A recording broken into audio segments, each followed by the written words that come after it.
जय हिंद क्लास। आज के चैप्टर में भैया हम लोग क्लास 12 की पॉलिटी का चैप्टर नंबर 7 पढ़ेंगे, ठीक है ना। क्लास ऑफलाइन ऑनलाइन ऑनलाइन मतलब प्रोवाइड हो रही है, बाकी क्लास ऑफलाइन भी चल रही है, ज्यादा परेशान होने की आवश्यकता नहीं है क्योंकि अभी तक जितने लेक्चर लिए सब ऑफलाइन ही लिए हम लोगों ने क्लास 12 के। एक भी लेक्चर ऐसा है जो ऑनलाइन लिया है? नहीं, कोई नहीं है, सारे ऑफलाइन लिए हैं, तुम गए लो। चलिए, चैप्टर नंबर 7, ठीक है ना। इस अध्याय में आइए पढ़ते हैं क्या क्या पढ़ना पड़ेगा। इस अध्याय में आजादी के बाद के पहले दशक में राष्ट्र निर्माण की प्रक्रिया चली। राष्ट्र निर्माण का मतलब होता है कि राष्ट्र का निर्माण होना शुरू हुआ, ठीक है ना, पहले दशक में। इस हमने इसके बारे में इस किताब के पहले अध्याय में पढ़ा था। सबसे पहले अध्याय पढ़ा था राष्ट्र का निर्माण की चुनौतियां, थी ना। राष्ट्र निर्माण की जरूरत सबसे पहले अध्याय पढ़ लिया था। लेकिन राष्ट्र निर्माण की प्रक्रिया एक ही बार में पूरी नहीं हो जाती। वक्त गुजरने के साथ साथ नई चुनौतियां आई, जैसे जैसे समय गुजरने लगता है वैसे वैसा नई बहुत सारी चीजें मार्केट में आती है, बहुत सारी चीजें मार्केट में आती है, उसके अकॉर्डिंग हम लोग को चेंज होना पड़ता है।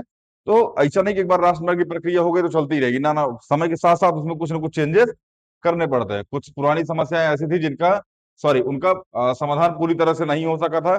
लोकतंत्र के रास्ते पर जैसे जैसे हम बढ़े वैसे वैसे अलग अलग इलाकों के लोगों में स्वायत्तता की भावना पैदा हुई। स्वायत्तता का मतलब होता है मेरे भाई हम अपना निर्णय खुद ले सके, हम किसी के ऊपर डिपेंडेंट ना रहें, ठीक है ना। आइए, कहाँ गया? हाँ, स्वायत्तता की भावना पैदा, कभी कभी स्वायत्तता की आकांक्षा की अभिव्यक्ति भारत की संघीय ढांचे के हदों को पार करके भी हुई थी। स्वायत्तता की ऐसी आकांक्षाओं ने कभी कभार हिंसक रूप ले लिया और संघर्ष लंबा खींचा। जैसे इस टाइम अभी आज प्रोटेस्ट वगैरह हो रहे हैं, ठीक है ना। लाठीचार्ज वगैरह हुआ लड़कों के ऊपर, तो लड़कों ने काफी हद तक कॉपरेट किया, उसके बाद कॉर्पोरेट कर दिया, ठीक है ना। खैर गर्दी दोनों पक्ष मतलब इन द सेंस के बीच आज हो गए। एटलीस्ट कुछ ध्यान देना चाहिए था इनको। ऊपर से पिटवा रहे हो तो फालतू फालतू में लड़कियों को मारा जा रहा है, और सिविल ड्रेस में वहाँ पुलिस वाले वो सिविल ड्रेस में घूम रहे हैं, किसी की नेम प्लेट ही नहीं है, ठीक है ना। लग रहा है बाहर से गुंडे बुलाए हो तुम लोगों ने, अलग से डंडा लेके खड़े, जौन जौन डंडा लेके खड़े, मतलब बिना वर्दी के बिना नेम प्लेट के। और बिना नेम प्लेट वाले ही ज्यादा मार रहे हैं, मीडिया उडिया छोड़ दे रहे हैं, ठीक है ना। अभी खैर खखवाया हुआ है वहां, अब ऐसा तो कुछ आइडिया था नहीं इनको कि मतलब प्रोटेस्ट में इस तरीके के लोग आएंगे। लोग आता पुलिस आएगी, प्रशासन आएगा, बातचीत हो जाएगी, लाठीचार्ज होगा नहीं। गड़बड़ा गया उसमें, फालतू फालतू लोग लाठीचार्ज कर दिए उसमें, बिना नेम प्लेट वाले नाच दिए सब, ठीक है ना। अब तैयार बैठे ये लोग, अब बिना नेम प्लेट वाले को ढूंढ रहा है सब। बिना नेम प्लेट वाला, बिना वर्दी वाला जो मिल रहा है उसको कायदे से फिर व्यवस्था किए जा रहे हैं उन लोगों का। खैर, इन संघर्षों में लोगों ने आक्रामक तेवर अपनाए और बहुधा हथियार भी उठाए। हालांकि संविधान इस चीज की आजादी नहीं देता आपको, ठीक है ना, कि आप हथियार उठाएं और आक्रामक हो जाए किसी चीज को लेकर के। नई चुनौती 1980 के दशक में पूरी ताकत के साथ उभरी थी। इस वक्त तक जनता पार्टी के रूप में गैर कांग्रेसवादी का प्रयोग अंतिम सांसें ले चुका था और केंद्र में थोड़ी बहुत राजनीतिक स्थिरता की स्थिति थी। ध्यान समझिएगा, 1980 के दशक में पूरी ताकत के साथ यह स्वायत्तता की जो भावना थी ये लोगों के अंदर उभरी थी। इस वक्त जनता पार्टी के रूप में गैर कांग्रेसवाद का प्रयोग अपने अंतिम सांसें ले चुका, मतलब धीरे धीरे गैर कांग्रेसवाद जो था ना वो चौपट हो रहा था। मतलब जो कांग्रेस के विपक्ष में था, सीधे सीधे बोले तो, ठीक है, कांग्रेस फिर सत्ता में आ रही थी। इसके पहले आप पढ़ चुके हैं इस बात को। इस दशक के कुछ बड़े संघर्ष और समझौते के दशक के रूप में याद किया जाएगा। इस दशक में असम, पंजाब, मिजोरम, जम्मू कश्मीर में क्षेत्रीय आकांक्षाओं ने सर उठाया और सरकार को बड़े जतन के साथ समझौते करने पड़े। मतलब ठीक ठाक लेवल पे इनमें हिंसा, देखो असम में हिंसा इसलिए हुई क्योंकि बहुत सारे लोग बांग्लादेश से भाग के यहाँ आ गए थे, ठीक है ना। पंजाब में हिंसा होने का अलग रीजन था, वो हम लोग पढ़ेंगे। मिजोरम में भी अलग हिस्सा था। जम्मू कश्मीर तो खैर शुरुआत से ही मुद्दा रहा है राजा हरि सिंह की वजह से। समझ में आ रहा है ना। आगे हम लोग इसके बारे में पढ़ रहे होंगे। सरकार ने मतलब ठीक ठाक लेवल पे सरकार को इसका सामना करना पड़ा और लोगों से बातचीत करनी पड़ी, लोगों से बातचीत करके वहां का मामला सुलझाया गया, लेकिन फिर भी बहुत ज्यादा चीजें शांत नहीं हो पाई। इस अध्याय में हम इन्हीं मामलों के बारे में पढ़ेंगे ताकि इन सवालों को उठा सके। क्षेत्रीय आकांक्षाओं और उनसे उपजे तनाव को किन कारणों से बल मिलता है। भारत सरकार को ऐसी चुनौतियों और तनावों के प्रति क्या कदम उठाए। लोकतांत्रिक अधिकारों और राष्ट्रीय एकता के बीच संतुलन साधने में किस किस्म की कठिनाई, ये सब क्वेश्चन पूछा जा रहा है आपसे। लोकतंत्र में विविधताओं के बीच एकता कायम करने के लिहाज से हमें क्या सीख मिलती है। जाहिर सी बात है, भारत विविधताओं का देश है, ये आपने पढ़ा होगा क्लास 6 7 में। विविधता मतलब यहाँ अलग अलग जाति, अलग अलग धर्म, अलग अलग संस्कृति, अलग अलग मजहब, अलग अलग पहनावे ओढ़ावे, खान पान, हर तरीके से अलग अलग लोग रहते हैं। समझ में आ रहा है ना। तो ऐसे विविधता भरे देश को एक साथ रखना मेरे भाई अपने आप में पहली बात तो चैलेंज था, ठीक है ना। और किस तरीके का चैलेंज था वो अभी आप लोग आगे पढ़ रहे होंगे। चलिए,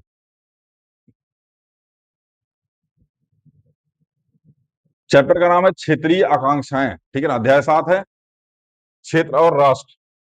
थोड़ा सा पढ़ने का प्रयास करते हैं इसको।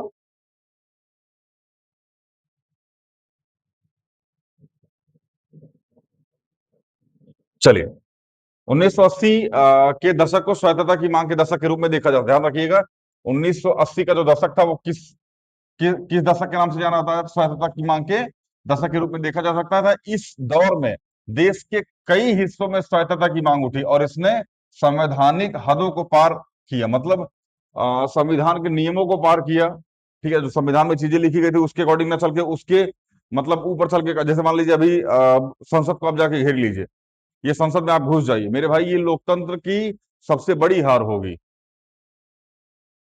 ठीक है ना। कि एक भीड़ संसद में घुस गई और वहां मतलब सिक्योरिटी कुछ नहीं कर पाई। समझ में आ रहा है कि नहीं आ रहा है?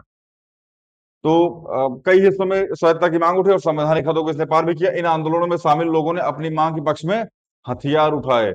सरकार ने उनको दबाने के लिए जवाबी कार्रवाई की और इस क्रम में राजनीतिक तथा चुनावी प्रक्रिया अवरुद्ध हुई।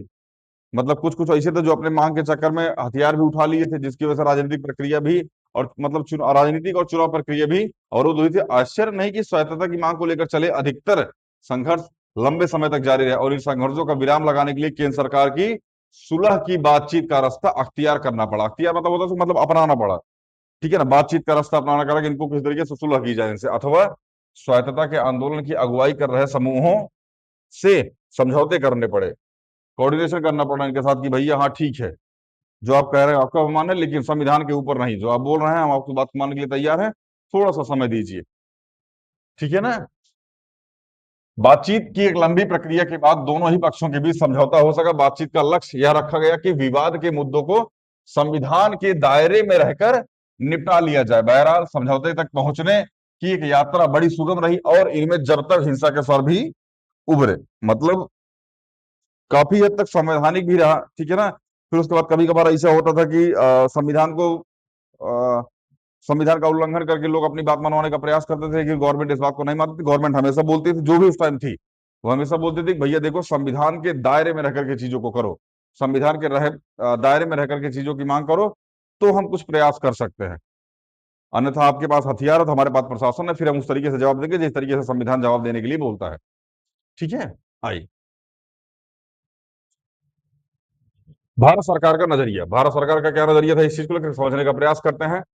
राष्ट्र निर्माण की प्रक्रिया और भारत के संविधान के बारे में पढ़ते हुए विविधता की एक बुनियादी सिद्धांत की चर्चा हमारे नजरों में कई बार गुजरती है, सॉरी बार बार गुजरती है। भारत के विभिन्न क्षेत्रों और भाषाई समूहों को अपनी संस्कृति बनाए रखने का अधिकार होता है, बिल्कुल, ये हमारा मूल अधिकार है मेरे भाई, ठीक है ना। धार्मिक संस्कृति अधिकार है, ठीक है ना। हमने एकता की भावधारा से बधे एक ऐसे सामाजिक जीवन के निर्माण का निर्णय लिया था इस समाज को आकार देने वाली तमाम संस्कृतियों की विशिष्टता बनी रहे। भारतीय राष्ट्रवाद ने एकता और विविधता के बीच संतुलन साधने की कोशिश की है। बिल्कुल, भारत का जो भारत मतलब जब राष्ट्रवाद बना था और भारत मतलब राष्ट्र निर्माण की जो चुनौतियां हुई थी, उस टाइम पे भारत दो चीजों पे ध्यान रखा, किसी की संस्कृति को ठेस न पहुंचने पाए, ठीक है ना। कोई भी राज्य इस बात को लेकर के बैठे कि देखो हमारी संस्कृति को ठेस पहुंची है और हमारे साथ जबरदस्ती हो रही है, बिल्कुल नहीं। समझ में आ रहा है ना? आइए, कहाँ गए हो?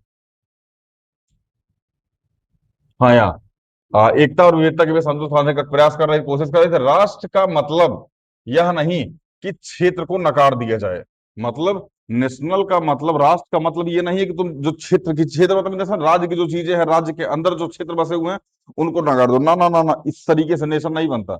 इस तरीके से नेशन बनाओगे तो आने वाले टाइम में फिर विद्रोह होगा, कंफर्म होगा, ठीक है ना।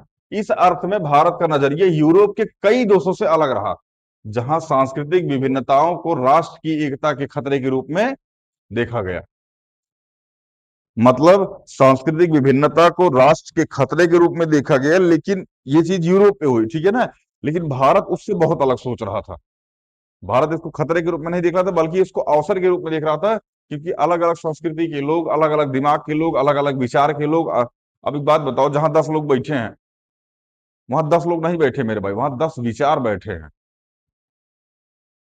ठीक है ना। 10 विचार मतलब इन द सेंस कि 10 विचारों में कुछ भी हो सकता है, सही गलत अपनी जगह, लेकिन 10 विचार वहां बैठे हुए हैं।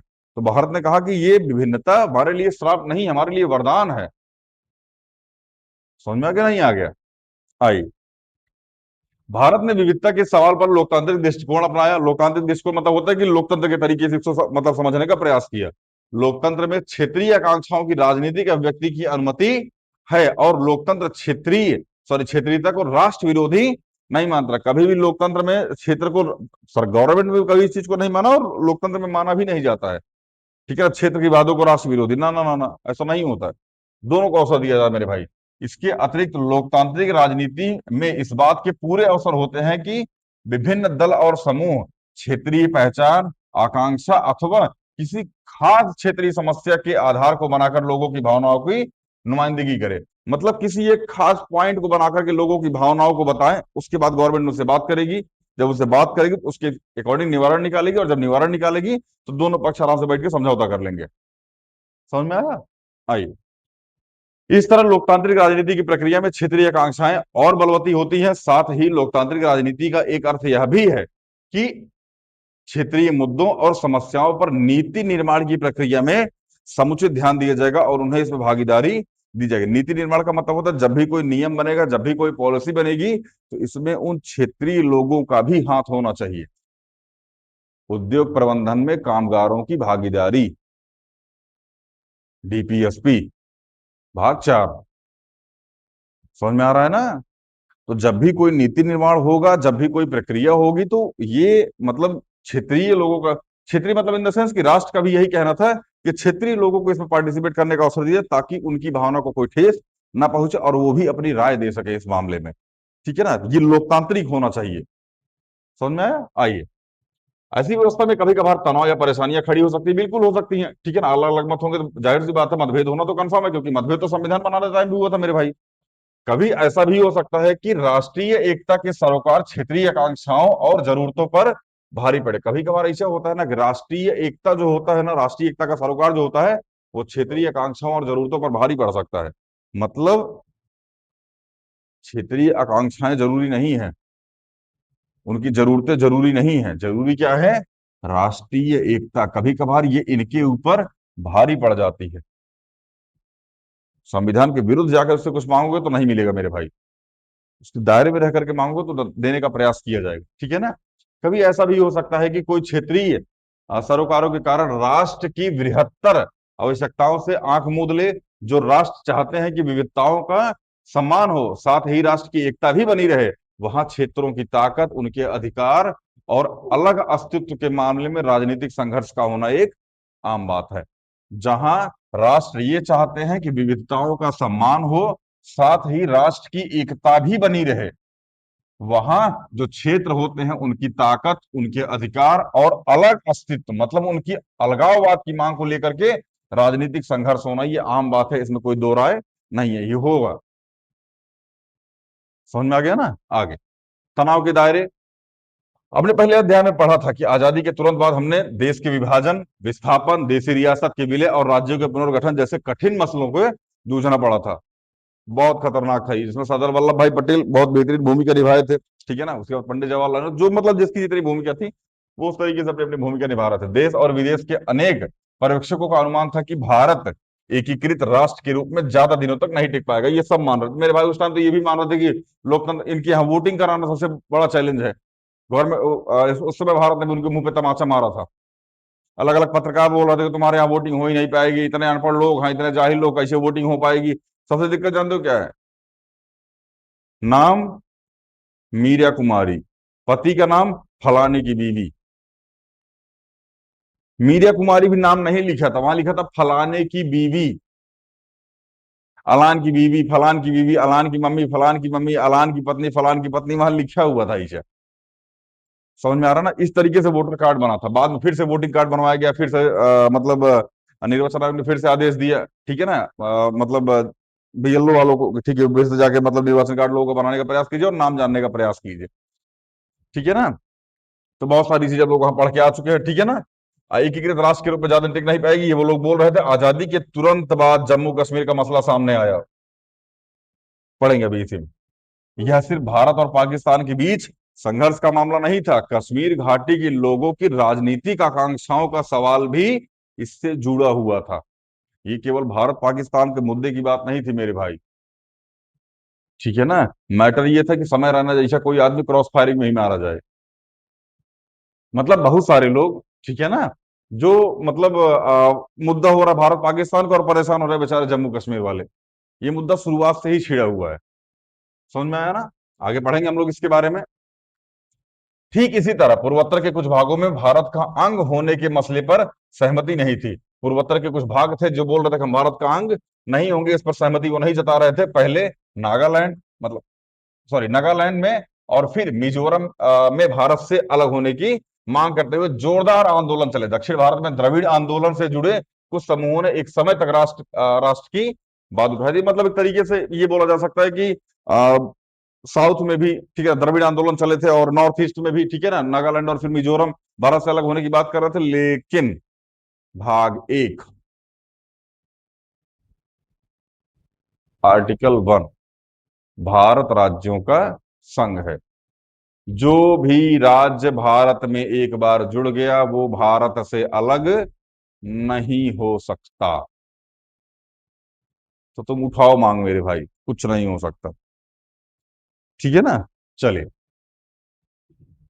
अलगाव के इन आंदोलनों के अतिरिक्त देश में भाषा के आधार पर राज्यों के गठन की मांग करते हुए करते हुए जन आंदोलन चले। मतलब लोगों ने आंदोलन शुरू किया। मौजूदा आंध्र प्रदेश, कर्नाटक, महाराष्ट्र, गुजरात ऐसे ही आंदोलनों वाले राज्य है। दक्षिण भारत के कुछ हिस्सों, खासकर तमिलनाडु में हिंदी को राजभाषा बनाने के खिलाफ विरोध आंदोलन चला था। ये आपने देखा होगा इसके पहले वाले चैप्टर में, ठीक है ना, इसके पहले वाले टॉपिक में हमने पढ़ाया है कि हिंदी भाषी को लेकर के मतलब बहुत ज्यादा आंदोलन हुआ था, जिसमें जयप्रकाश नारायण साहब को मतलब जयप्रकाश नारायण ने इसका साथ दिया था। ठीक है ना, जब आंदोलन उठा था तो उनकी मांग आखिरकार मान ली गई और 1960, अच्छा सॉरी सॉरी, हाँ ठीक है, 1950 के दशक के उत्तरार्ध में पंजाबी भाषी के लोगों ने अपने लिए एक अलग राज्य बनाने की आवाज उठानी शुरू कर दी। उनकी मांग आखिरकार मान ली गई। 1966 में पंजाब और हरियाणा का नाम राज्य से बना। इसको याद रखिएगा, 1966 में पंजाब और हरियाणा नाम से दो राज्य बनाए गए। बाद में छत्तीसगढ़, उत्तराखंड और ये तो पता होगा, 1 नवंबर, 9 नवंबर, 15 नवंबर सन 2000, ठीक है ना।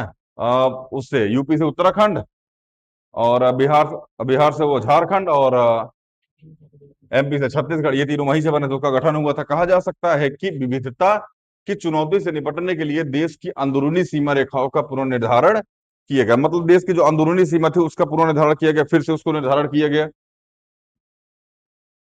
ठीक है ना। आगे, बहरहाल इन प्रयोगों का मतलब यह नहीं था कि हर परेशानी का हमेशा के लिए हल निकाल लिया। बिल्कुल, इतना करने के बाद ऐसा नहीं कि हर परेशानी का हल निकाल लिया आपने। वो एक शेर है ना उसमें कि हर परेशानी का हल निकाल लेते हैं, नीम के पेड़ से फल निकाल लेते हैं, इतना ऊब चुके हैं इश्क से कि क्या बताएं, दिखते ही चप्पल निकाल लेते हैं। समझ में आ रहा है ना। बहरहाल इन प्रयासों का मतलब यह नहीं था कि परेशानी हमेशा के लिए हल निकल गया। ठीक है ना। कश्मीर और नागालैंड जैसे कुछ क्षेत्रों में चुनौतियां इतनी विकट और जटिल थी कि राष्ट्र निर्माण के पहले दौर में ही इनका समाधान नहीं किया जा सका। इसके अतिरिक्त पंजाब, असम, मिजोरम में नई चुनौतियां उभरी। आइए हम इन मामलों पर तनिक विस्तार से बात करें और इनके साथ साथ राष्ट्र निर्माण के क्रम में पेश आई कुछ पुरानी कठिनाइयों और उनके उदाहरण को याद करने की कोशिश करें। ऐसे मामलों में मिली सफलता या विफलता सिर्फ अतीत के अध्ययन के लिए एक जरूरी प्रस्थान बिंदु नहीं है, बल्कि भारत के भविष्य को समझने के लिए एक जरूरी सबक है। जितनी भी यहाँ पर चर्चा हुई है, ठीक है ना, इन चर्चाओं को इसलिए मत पढ़िए कि ये किताब में है, ठीक है ना। भविष्य में इसको लेकर के अगर कोई मांग उठी तो आप कैसे निर्णय लेंगे, इसलिए इसको पढ़िए। समझ में आ गया ना। आंदोलन को कभी भी दबाया नहीं जाता हथियार के द्वारा। आंदोलन से हमेशा बात की जाती है। अगर वो संविधान के हद में रह करके चीजों को मांग रहे हैं तो प्रयास करना चाहिए कि आंदोलन की बात सुननी चाहिए। समझ में आ रहा है ना। रेल दुर्घटना हुई थी, ठीक है ना, इस्तीफा दे दिया था साहब ने।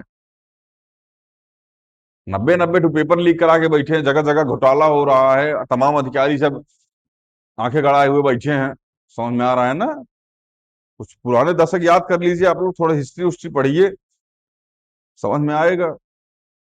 ठीक है, आइए जम्मू कश्मीर सबसे पहला मुद्दा मेरे भाई, लेह लद्दाख, मुजफ्फरपुर, कुपवाड़ा, बांदीपुरा, बारामूला, बारामूला है, बारामूला पर, बारामूला, खैर श्रीनगर, पुलवामा, ये पुलवामा वही है मेरे भाई जहां भी हाल फिलहाल में अनंतनाग झील है यहाँ पे, ठीक है ना, कुलगांव, राजौरी गार्डन, राजौरी गार्डन दिल्ली में है, यहाँ क्या कर रहा है ये, दिल्ली को भी लपेट लिया क्या इन लोगों ने, उधमपुर, ठीक है ना, ये किश्तवाड़, कठुआ, सांबा, मीरपुर, कुछ कुछ क्षेत्र, कारगिल ये रहा। आइए पढ़ने का प्रयास करते हैं। जम्मू और कश्मीर, अपने जैसा कि अपने आपने जैसा कि आपने हाँ, आपने जैसा कि आपने गत वर्ष जो लिखा है पढ़ देना, मेरा क्या, आपने गत वर्षों में पढ़ा है, मतलब पुराने वर्षों में पढ़ा है, जम्मू और कश्मीर के अनुच्छेद 370 के अंतर्गत विशेष दर्जा दिया, हाँ भैया, कभी इसके ऊपर बेहतरीन चर्चा करेंगे आर्टिकल 370 के ऊपर, लेकिन अभी सिलेबस में है तो आर्टिकल 370 इतना ही जान के आगे चलते हैं कि विशेष दर्जा मिला गया था, ठीक है ना, बाकी इसके ऊपर कभी विशेष चर्चा करेंगे हम लोग। तो आर्टिकल 370 के अंतर्गत विशेष दर्जा दिया गया था, परंतु इसके बावजूद भी जम्मू और कश्मीर को हिंसा, सीमा पार का आतंकवाद और राजनीतिक अस्थिरता झेलनी पड़ी। इसके आंतरिक और बाहरी प्रभाव भी सामने आए, इसके परिणाम स्वरूप कई लोग भी मारे गए, जिनमें निर्दोष नागरिक, सुरक्षा कर्मी और उग्रवादी शामिल थे। इसके अलावा कश्मीर घाटी से बड़े पैमाने पर कश्मीरी पंडितों का पलायन भी हुआ। देखो, जब आंदोलन होता है या आंदोलन छिड़ता है या आंदोलन चल रहा होता है, जब उसमें हथियार उठाए जाते हैं मेरे भाई, तो ये नहीं देखा जाता कौन मुसलमान है, कौन हिंदू है, कौन राष्ट्रवादी है, कौन आतंकवादी है, कौन माओवादी है, कौन उग्रवादी है, सुरक्षाकर्मी है, कुछ नहीं होता, उस भीड़ में जो आता है वो मारा जाता है। समझ में आ रहा है कि नहीं आ रहा है? आगे चले। जम्मू और कश्मीर तीन सामाजिक और राजनीतिक क्षेत्रों, जम्मू कश्मीर और लद्दाख से बना हुआ, ध्यान रखिएगा, जम्मू और कश्मीर तीन सामाजिक और राजनीतिक क्षेत्र, कौन कौन सा, जम्मू कश्मीर और लद्दाख से बना हुआ है। जम्मू कश्मीर में छोटी पहाड़ियां और मैदानी भाग है। इसके मुख्य रूप से सॉरी मुख्य रूप से इसमें मुख्य रूप से हिंदू रहते हैं, मुसलमान, सिख और अन्य मतों के लोग भी रहते हैं, कम रहते हैं, अल्पसंख्यक है, ठीक है, लेकिन हिंदू ज्यादा रहते हैं। कश्मीर क्षेत्र में मुख्य रूप से कश्मीरी घाटी है, यहाँ रहने वाले अधिकांश कश्मीरी मुसलमान है और शेष हिंदू, सिख, बौद्ध तथा अन्य है। लद्दाख मुख्य रूप से पहाड़ी क्षेत्र है, ध्यान रखिएगा, यहाँ छोटी छोटी पहाड़ियां हैं जम्मू में, ठीक है ना, और लद्दाख मुख्य रूप से पहाड़ी क्षेत्र है। इसकी जनसंख्या बहुत कम है, जिसमें लगभग बराबर संख्या में बौद्ध और मुसलमान रहते हैं, मतलब जनसंख्या कम है लेकिन जितने बौद्ध रहते हैं उतने ही मुसलमान रहते हैं, मतलब दोनों की संख्या लगभग लगभग बराबर है। आइए समस्या की जड़ें क्या थी इसको समझने का प्रयास करते हैं। 1947 से पहले जम्मू और कश्मीर जम्मू एंड कश्मीर J&K, अभी आज हम लोग रीजनिंग पढ़ रहे थे, ठीक है ना, उसमें लिखा था जम्मू और कश्मीर में 10-11 गोलियां रोज चलती है, हम लोग याद किया था इससे, जे और के, जम्मू और कश्मीर में 10-11 गोलियां रोज चलती हैं, तो जे आता है 10 पे, के आता है 11 पे। एक राजसी रियासत थी जिसके शासक महाराजा हरि सिंह भारत या पाकिस्तान में शामिल होना नहीं चाहते थे, बल्कि अपनी रियासत के लिए स्वतंत्र दर्जा चाहते थे। पाकिस्तानी नेताओं ने सोचा कि कश्मीर क्षेत्र पाकिस्तान का हिस्सा है, बैल का ही क्या चोट्टा, क्योंकि रियासत की अधिकांश आबादी मुसलमान थी, तो परंतु उस रियासत के लोगों ने इसे इस तरह नहीं देखा। उन्होंने सोचा कि सबसे पहले वे कश्मीरी हैं, बहुत बढ़िया, क्षेत्रीय अभिलाषा का यह मुद्दा कश्मीरियत कहलाता है। राज्य में नेशनल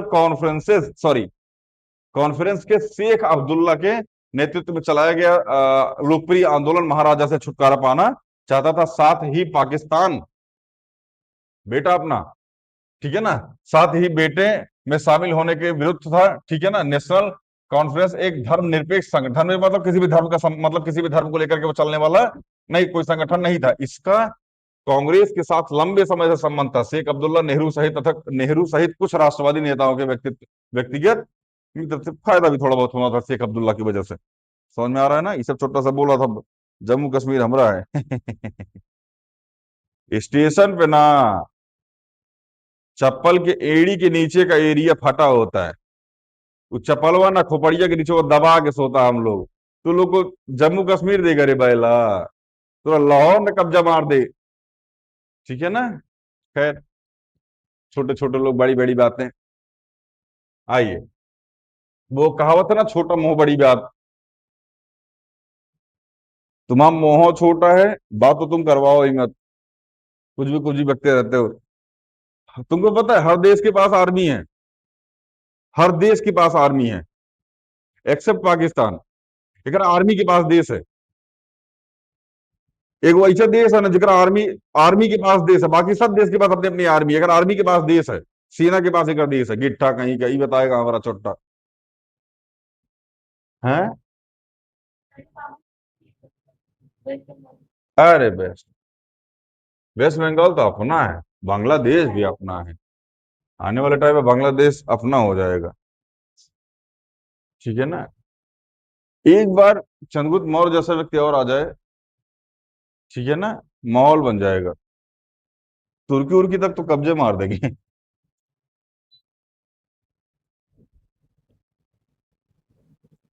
अब यहाँ जितने लोग बैठे हो ना, सब स्वेटर वेटर निकलवा लो मेरे भाई, क्योंकि अब हम एसी चलाएंगे 16 पे। नहीं ऐसा नहीं है, 16 पे एसी चलाएंगे, बिल अबू भरेंगे। आइए, अक्टूबर 1947 पाकिस्तान ने कश्मीर का कब्जा करने के लिए अपनी तरफ से कबायली घुसपैठिए भिजवाए, ठीक है ना। देखो इनका नाम कबायली है, लेकिन इनके अंदर बिल्कुल भी काबिलियत नहीं थी।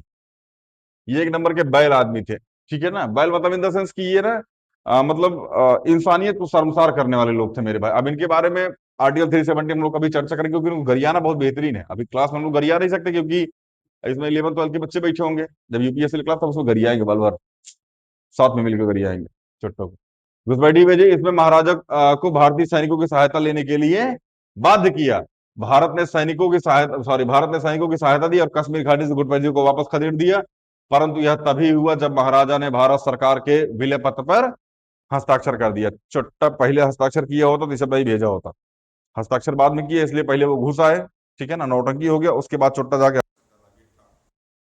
आइए, द्रविड़ आंदोलन, ईवी रामास्वामी नायकर, 1879 1973 पेरियार के नाम से प्रसिद्ध, उन्हीं स्वरवाद के प्रबल समर्थक, जाति विरोध आंदोलन एवं द्रविड़ अस्मिता के उद्भावक, राजनीतिक जीवन की शुरुआत कांग्रेस कार्यकर्ता के रूप में आत्मसम्मान आंदोलन के जनक, 1925 ब्राह्मण विरोधी आंदोलन का नेतृत्व, जस्टिस पार्टी के कार्यकर्ता और द्रविड़ कड़गम की स्थापना, हिंदी और उत्तर भारतीय वर्चस्व का विरोधी, उत्तर भारतीय लोग एवं ब्राह्मण द्रविड़ों से अलग आर्य इस मत का कुछ प्रतिपादन किए। बहुत लंबा संघर्ष रहा भैया का, ठीक है ना।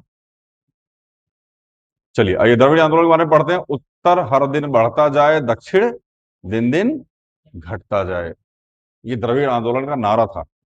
आइए, यह द्रविड़ आंदोलन के एक बेहद लोकप्रिय नारे का हिंदी रूपांतरण है। यह आंदोलन भारत के क्षेत्रीय आंदोलनों में सबसे ताकतवर आंदोलन था।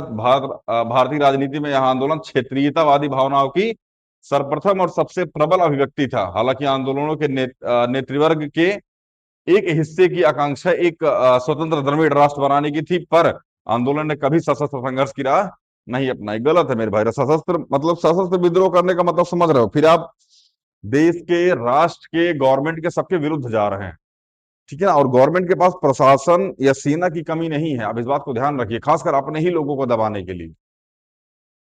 समझ में आ रहा है ना। लेकिन अब एक सब्र का बांध टूटने तक ना इंतजार, मतलब इंसान इंतजार करता है। किसान बिल वापस लिया आप लोगों ने, ठीक है ना, लेकिन 700 किसानों, लगभग लगभग 700 किसानों की डेथ करने के बाद, ठीक है ना।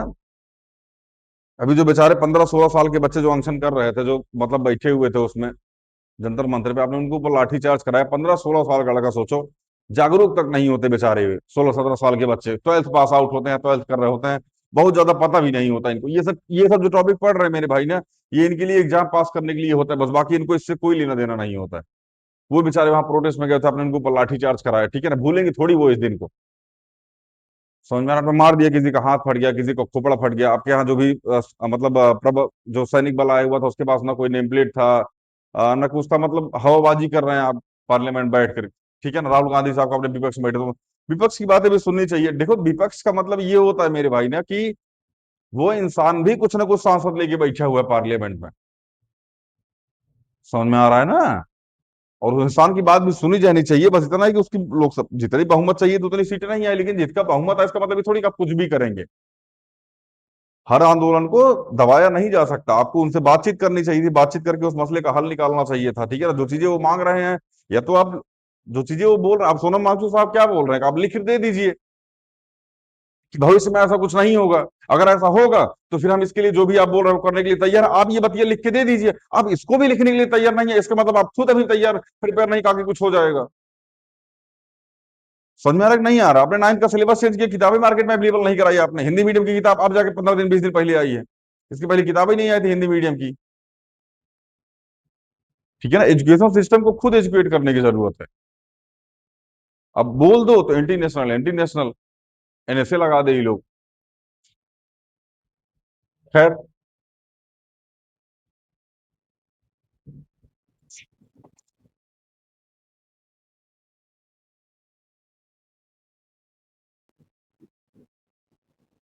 हाँ भैया, आइए हम लोग पढ़ने का प्रयास करते हैं। सशक्त विद्रोह करना जरूरी नहीं मेरे भाई, ठीक है ना। नेतृत्व ने अपनी मांग को आगे बढ़ाने के लिए सार्वजनिक बहसों और चुनावी मंच का इस्तेमाल किया।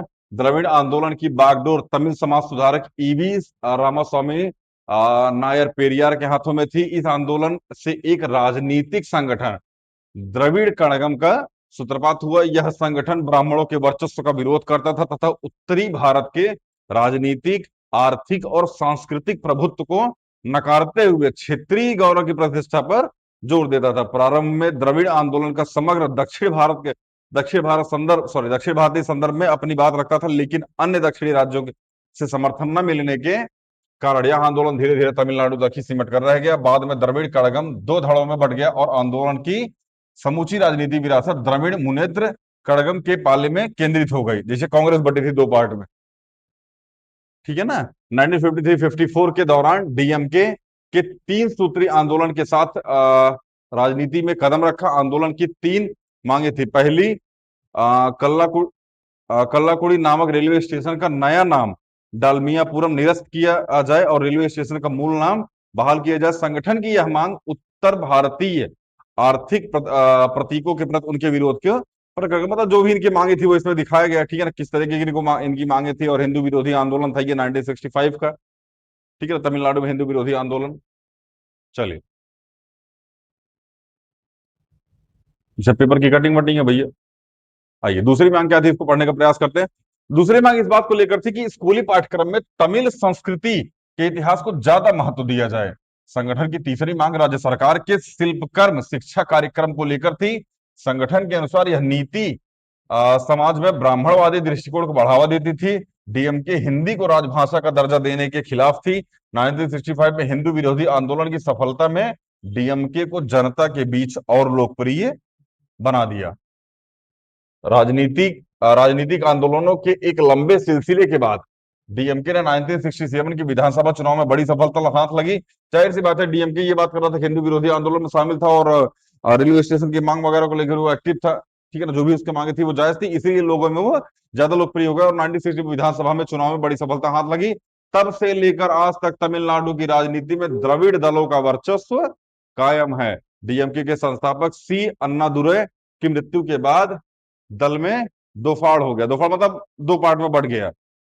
इसमें एक दल मूल नाम यानी डीएमके को लेकर आगे चला, जबकि दूसरा दल खुद को ऑल इंडिया अन्ना दुमरा के नाम से मतलब जाना जाने लगा या खुद को कहने लगा। यह दल स्वयं को द्रविड़ विरासत का असली हकदार बताता था। तमिल की राजनीति में ये दोनों दल 4 दशकों से दबदबा बनाए हुए हैं।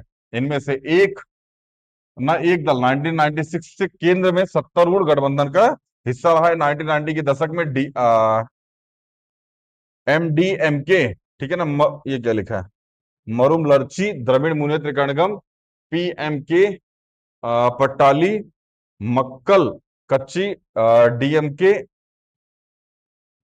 डीएमडीके देसिया मुरपोक्कू द्रविड़ कड़गम जैसे कई अन्य दल अस्तित्व में आए। तमिलनाडु की राजनीति में इन सभी दलों ने क्षेत्रीय गौरव के मुद्दे पर किसी न किसी रूप से जिंदा रखा। ये कुछ नाम है, ठीक है ना, इनको आप याद रखिएगा। अगर हो सके तो नहीं याद रखिएगा तब भी ज्यादा परेशान मत हो, क्योंकि क्वेश्चन लिखते टाइम इन नामों को न लिखा जाए तो ज्यादा बेटर होता है।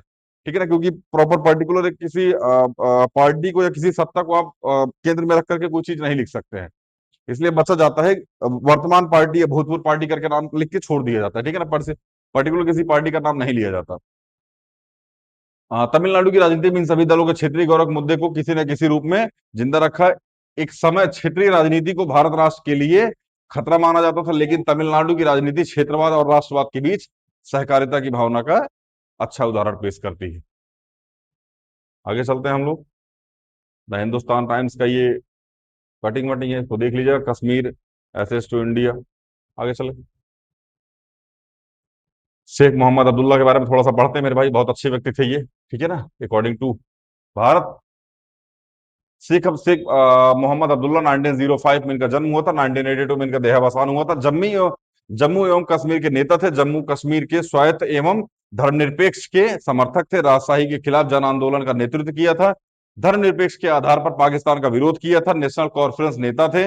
भारत में विलय के बाद जम्मू कश्मीर के प्रधानमंत्री 1947 में बने। भारत सरकार द्वारा बर्खास्तगी और कारावास 1953 से 64 के बीच में इनको कारावास भी हुआ, इनको बर्खास्त कर दिया गया। पुनः कारावास हुआ 65 से 68 के बीच में। 1974 में इंदिरा गांधी के साथ समझौता हुआ। राज्य के मुख्यमंत्री पद पर आरूढ़ थे, मतलब राज्य के मुख्यमंत्री पद भी इन्होंने संभाला था। आइए यहां पढ़ने का प्रयास करते हैं। परंतु चूंकि पाकिस्तान के राज्य के एक बड़े हिस्से पर नियंत्रण जारी रखा था, इसलिए मामले को संयुक्त राष्ट्र संघ में ले जाया गया। उन्होंने, जिसने दिनांक 21 अप्रैल 1948 के अपने प्रस्ताव के मामले में निपटने के लिए एक 3 चरण वाली प्रक्रिया की अनुशंसा की। पहला, पाकिस्तान को वो पाकिस्तान को अपने वे सारे नागरिक वापस बुला रहे थे जो कश्मीर में घुस गए थे। पहला काम ये था, ये उन्होंने आदेश दिया था। दूसरा, भारत को धीरे धीरे अपनी फौज कम करनी थी ताकि कानून व्यवस्था बनी रहे।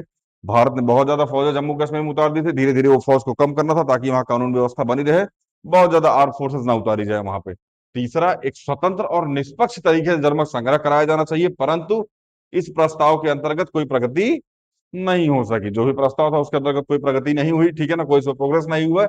इस बीच मार्च 48 में शेख अब्दुल्ला जम्मू और कश्मीर के प्रधानमंत्री बन गए, जबकि भारत अनुच्छेद 370 के अंतर्गत उसे अस्थायी स्वायत्तता देने में सहमत हो गया था। अस्थायी मतलब होता है कि जब चाहेंगे हम आपकी स्वायत्तता छीन लेंगे। अस्थायी रूप से खुद आर्टिकल 370 वहां लागू किया गया था, ठीक है ना। उस समय राज्य में सरकार का मुखिया प्रधानमंत्री कहलाता था, मतलब आज तो राज्य का मुखिया मुख्यमंत्री होता है, उस टाइम प्रधानमंत्री हुआ करता था। ऐसा ये कह रहे हैं, हम नहीं कह रहे हैं, ठीक है ना। आइए, बाहरी और आंतरिक झगड़े क्या थे भैया।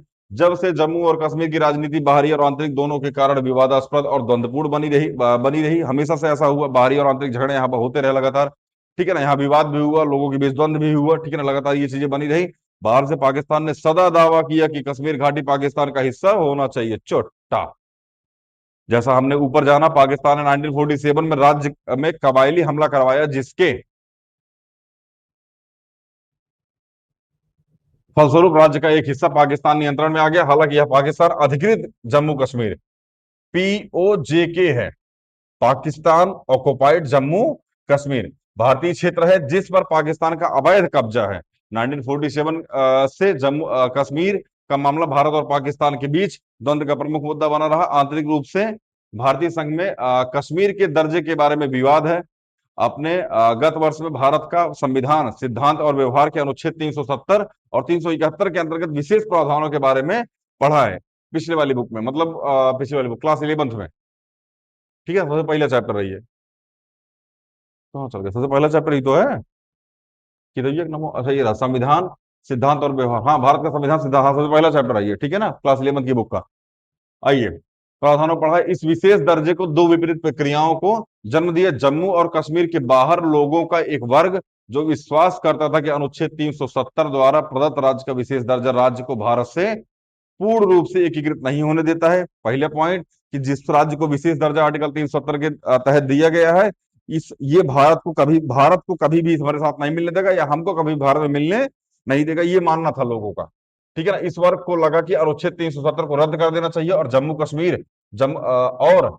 और कश्मीर को भारत के किसी भी अन्य राज्य की तरह माना जाना चाहिए। इनका कहना था कि आर्टिकल 370 को रद्द कर देना चाहिए, तो कोई विशेष स्वतंत्रता इनको नहीं देनी चाहिए, कोई विशेष राज्य का दर्जा इनको नहीं देना चाहिए, ठीक है ना।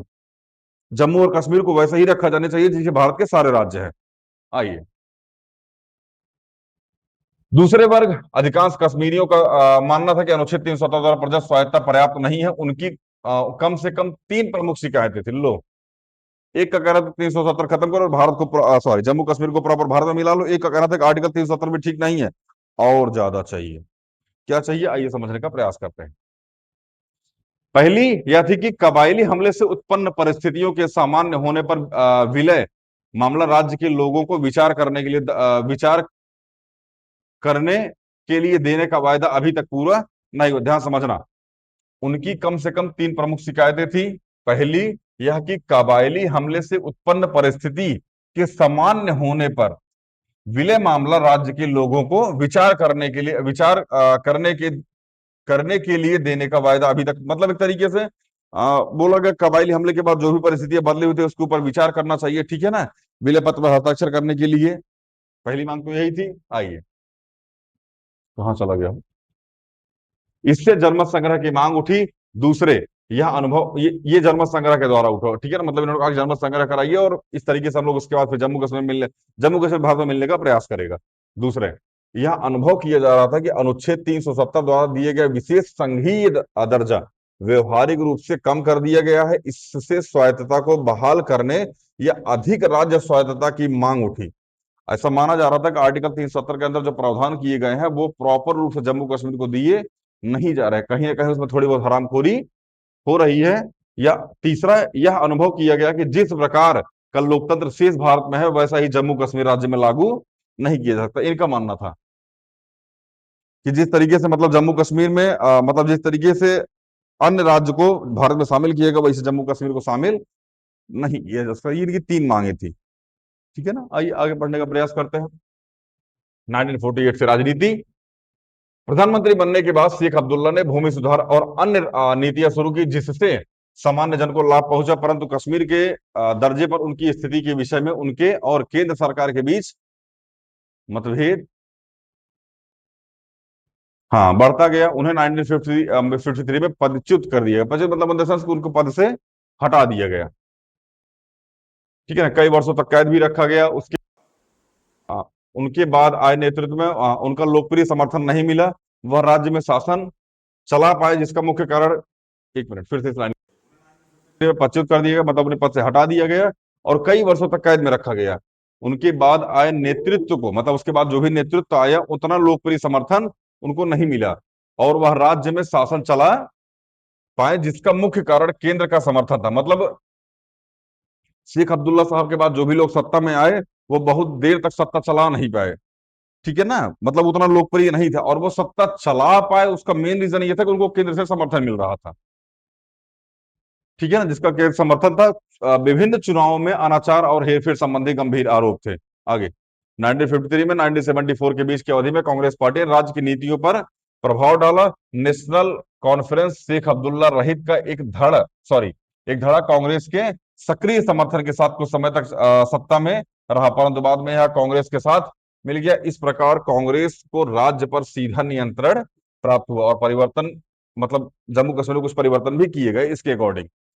इसी बीच शेख अब्दुल्ला और भारत सरकार के मध्य समझौते पर पहुंचने के लिए कई प्रयास हुए। 1965 में जम्मू और कश्मीर के संविधान के प्रावधान में एक परिवर्तन किया गया, क्या, जिसके अंतर्गत राज्य के प्रधानमंत्री का पदनाम बदलकर मुख्यमंत्री कर दिया गया।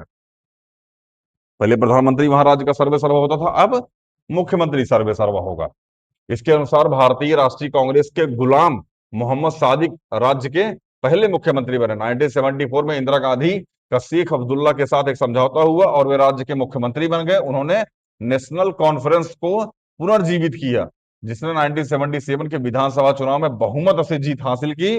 शेख अब्दुल्ला का 1982 में निधन हो गया और नेशनल कॉन्फ्रेंस का नेतृत्व उनके पुत्र फारूक अब्दुल्ला के पास चला गया, जो मुख्यमंत्री बने, परंतु जल्द ही उन्हें राज्यपाल द्वारा पदच्युत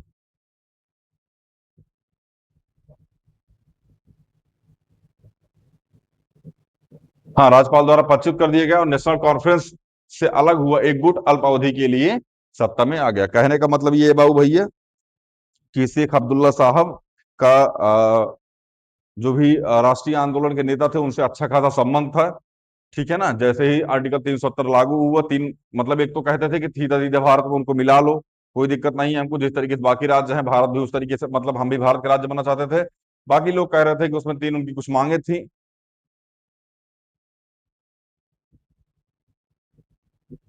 ठीक है ना, उनकी कुछ तीन मांगे थी। उनमें मतलब यही था कि भारत को राज्य का मतलब बाकी राज्य की तरह भारत को जम्मू कश्मीर में नहीं रखा जाना चाहिए, ठीक है ना। और 370 जो भी मिला हुआ है उसके अकॉर्डिंग जो है मतलब उतनी सुविधाएं भारत मतलब जम्मू कश्मीर को नहीं मिल रही हैं जो भी 370 में लिखी गई हैं। बहुत सारे उनकी मांग थी, फिर शेख अब्दुल्ला साहब को जेल भेज दिया गया, किसी कारणवश अपने पास से हटा दिया गया। फिर जो पार्टी सत्ता में आई जम्मू कश्मीर में, वो बहुत ज्यादा लोकप्रिय नहीं थी, वो चल इसलिए नहीं थी क्योंकि केंद्र में उनकी सत्ता थी। फिर बाद में समझौता हुआ अब्दुल्ला साहब के साथ, फिर उनको वहां का प्रधानमंत्री बनाया गया। प्रधानमंत्री मतलब इन द सेंस राज्य का सर्वे सर्वा, ठीक है ना। फिर प्रधानमंत्री का नाम हटा करके उसका नाम बदल करके मुख्यमंत्री कर दिया गया। तो शेख अब्दुल्ला साहब को मुख्यमंत्री बनाया गया। 1984 में उनका निधन हो गया। जब उनके निधन हो गया, 1984 था, 1982 था, हाँ सॉरी 1982 में उनका निधन हो गया। उसके बाद उनके पुत्र, ठीक है ना, उनके पुत्र का क्या नाम था? फारूक अब्दुल्ला, ठीक है ना। उनके पुत्र फारूक अब्दुल्ला सरकार मतलब मुख्यमंत्री के पदभार को संभाला। आइए, केंद्र सरकार के हस्तक्षेप के हस्तक्षेप से फारूक अब्दुल्ला के सरकार को पदच्युत करने पर कश्मीर में नाराजगी की भावना पैदा हो गई। फिर से मतलब इनकी गवर्नमेंट को हटा, फारूक अब्दुल्ला गवर्नमेंट को हटा दिया गया। अब थोड़ा सा कांग्रेस को लेकर के लोग भड़क गए कि बार बार ये चीज ठीक नहीं है। इंदिरा गांधी और शेख अब्दुल्ला हुए समझौते के बाद कश्मीरियों में लोकतांत्रिक प्रक्रियाओं के प्रति जो विश्वास उत्पन्न हुआ था उसे धक्का लगा। मतलब शेख अब्दुल्ला के बीच और इंदिरा गांधी के बीच जो समझौता हुआ था, जब फारूक अब्दुल्ला को उनके पास से हटाया गया तो कश्मीरियों को लगा कि यार ये तो गलत हो रहा है। समझौता होने के बाद भी इस तरीके की नौटंकी, ये ठीक बात नहीं है। यह भावना कि केंद्र राज्य की राजनीति सॉरी यह भावना कि केंद्र राज्य की राजनीति हस्तक्षेप कर रहा है, मतलब केंद्र जो है वो राज्य की राजनीति में हस्तक्षेप कर रहा है, पुष्ट हुई। इस बात का प्रमाण मिला जब 1986 में नेशनल कॉन्फ्रेंस केंद्र में शासक दल कांग्रेस के साथ चुनावी गठबंधन करने को राजी हो गई।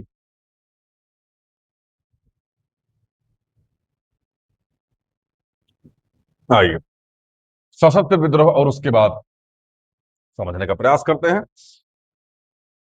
यह तो वातावरण था जिसमें 1987 के विधानसभा चुनाव संपन्न हुए, ठीक है ना। सरकारी परिणामों ने नेशनल कॉन्फ्रेंस कांग्रेस गठबंधन की भारी जीत दर्शाई और फारूक अब्दुल्ला मुख्यमंत्री के रूप में वापस लौटे। परंतु यह व्यापक रूप से माना जा रहा था कि परिणामों में लोकप्रिय चयन की झलक दिखी, सॉरी लोकप्रिय चयन की झलक नहीं थी और संपूर्ण चुनाव प्रक्रिया में गड़बड़ी हुई थी। हाँ, लोगों का मानना था कि चुनावी प्रक्रिया ठीक नहीं थी और यह लोकप्रिय नहीं थी, ठीक है ना। यह नाराजगी और अधिक बढ़ गई क्योंकि सामान्य रूप से विद्यमान भावना यह कह रही, सॉरी सॉरी सॉरी गड़बड़ी हुई थी। 1980 के दशक के प्रारंभ से से ही राज्य में अकुशल प्रशासन के विरुद्ध एक व्यापक नाराजगी चल रही थी। यह नाराजगी और अधिक तब बढ़ गई, सॉरी और अधिक बढ़ गई क्योंकि सामान्य रूप से विद्यमान भावना यह कह रही थी कि केंद्र के आदेश पर राज्य द्वारा लोकतांत्रिक प्रक्रियाएं कमजोर की जा रही हैं, ऐसा लोगों का मानना था। इससे कश्मीर में राजनीतिक संकट उत्पन्न हुआ जो उग्रवाद के उठने से गहरा गया, मतलब और गहरा हो गया। 1989 तक राज्य एक पृथक कश्मीरी राष्ट्र बनने को लेकर एक उग्रवादी आंदोलन के कब्जे में आ गया। इन विद्रोहियों को पाकिस्तान से नैतिक, आर्थिक और फौजी समर्थन मिला। कई वर्षों तक राज्य राष्ट्रपति शासन और प्रभावी रूप से सशस्त्र सेनाओं के नियंत्रण में रहा। 1990 में पूरा समय 1990 से पूरा समय जम्मू और कश्मीर के विद्रोहियों के हाथों और सेना की कार्रवाई से असाधारण हिंसा को झेला। मतलब ठीक ठाक समय था जिस समय कश्मीरी इन चीजों को झेल रहे थे। राज्य के 1966 सॉरी हाँ ठीक तो है, राज्य में 1996 में ही जाकर विधानसभा चुनाव हुए जिसमें फारूक अब्दुल्ला के नेतृत्व वाली नेशनल कॉन्फ्रेंस जम्मू और कश्मीर के लिए क्षेत्रीय स्वायत्तता की मांग के साथ सत्ता में आई। अवधि के अंत में 2002 में जम्मू और कश्मीर राज्य में चुनाव हुए। नेशनल कॉन्फ्रेंस बहुमत प्राप्त करने में विफल रही और इसके स्थान पर पीपल्स डेमोक्रेटिक पार्टी पीडीपी और कांग्रेस की मिलीजुली सरकार आ गई। 2002 के आसपास जो फारूक अब्दुल्ला साहब ने जो पार्टी बनाई थी उसकी काफी हद तक हार हुई, ठीक है ना। और एक नई पार्टी जो कांग्रेस के गठबंधन से बनी थी उसकी जीत हुई 2002। और इससे आगे अब थोड़ा यहां से माहौल बनेगा, ठीक है। अब अपना मोटा भाई आएगा और आर्टिकल 370 खा जाएगा। चलिए, गठबंधन के समझौते के अनुसार ये क्या लिखा अनुसार चलिए, गठबंधन के समझौते के अनुसार मुफ्ती मोहम्मद पहले 3 वर्ष तक सरकार के मुखिया रहे, जिसके बाद भारतीय राष्ट्रीय कांग्रेस के गुलाम नबी आजाद मुखिया बने जो जुलाई 2008 में लागू राष्ट्रपति शासन के कारण अपना कार्यकाल पूरा नहीं कर पाया, उससे अलग सॉरी उससे अगला चुनाव नवंबर दिसंबर 2008,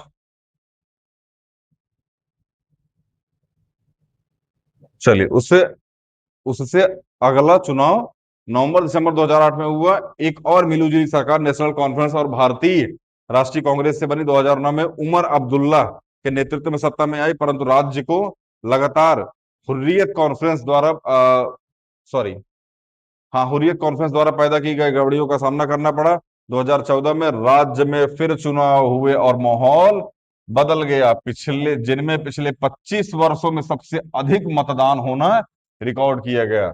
2014 में जब जम्मू और कश्मीर में चुनाव हुआ तो 25 सालों में सबसे ज्यादा लोगों ने वोटिंग करी थी यहाँ पे। समझ में आया ना? अब माहौल बदलेगा थोड़ा सा। 2014 में राज्य में फिर चुनाव हुए जिसमें 25 और सबसे अधिक मतदान का रिकॉर्ड दर्ज किया गया। परिणाम स्वरूप पीडीपी के मुफ्ती मोहम्मद सईद के नेतृत्व में बीजेपी के साथ एक मिलीजुली सरकार सत्ता में आई। मुफ्ती मोहम्मद सईद के निधन के बाद उनकी बेटी महबूबा मुफ्ती अप्रैल 2016 में राज्य की पहली महिला मुख्यमंत्री बनी। महबूबा मुफ्ती के कार्यकाल में बाहरी और भीतरी तनाव बढ़ाने वाली बड़ी आतंकवादी घटनाएं हुई। जून 2018 में बीजेपी द्वारा मुफ्ती सरकार को दिया गया समर्थन वापस लेने के बाद राज्य में राष्ट्रपति शासन लागू कर दिया गया। ये आप भाग 5 पढ़िएगा तो आपको समझ में आएगा। जब राज्य जो होता है वो केंद्र सरकार के संविधान के अकॉर्डिंग नहीं चल रहा होता है, वो अपनी मनमर्जी कर रहा होता है, तो उस टाइम केंद्र गवर्नमेंट उस वहां राज्य के शासन को विहीन करके राष्ट्रपति शासन लगा देती है और खुद केंद्र आके वहां बैठ जाती है। राज्य सरकार वहां विफल हो जाती है, राज्यपाल का शासन आ जाता है और खुद राष्ट्रपति वहां सलाह दे रहा होता है चीजों को करने के लिए, खुद गृह मंत्रालय वहां बैठा होता है चीजों को करने के लिए।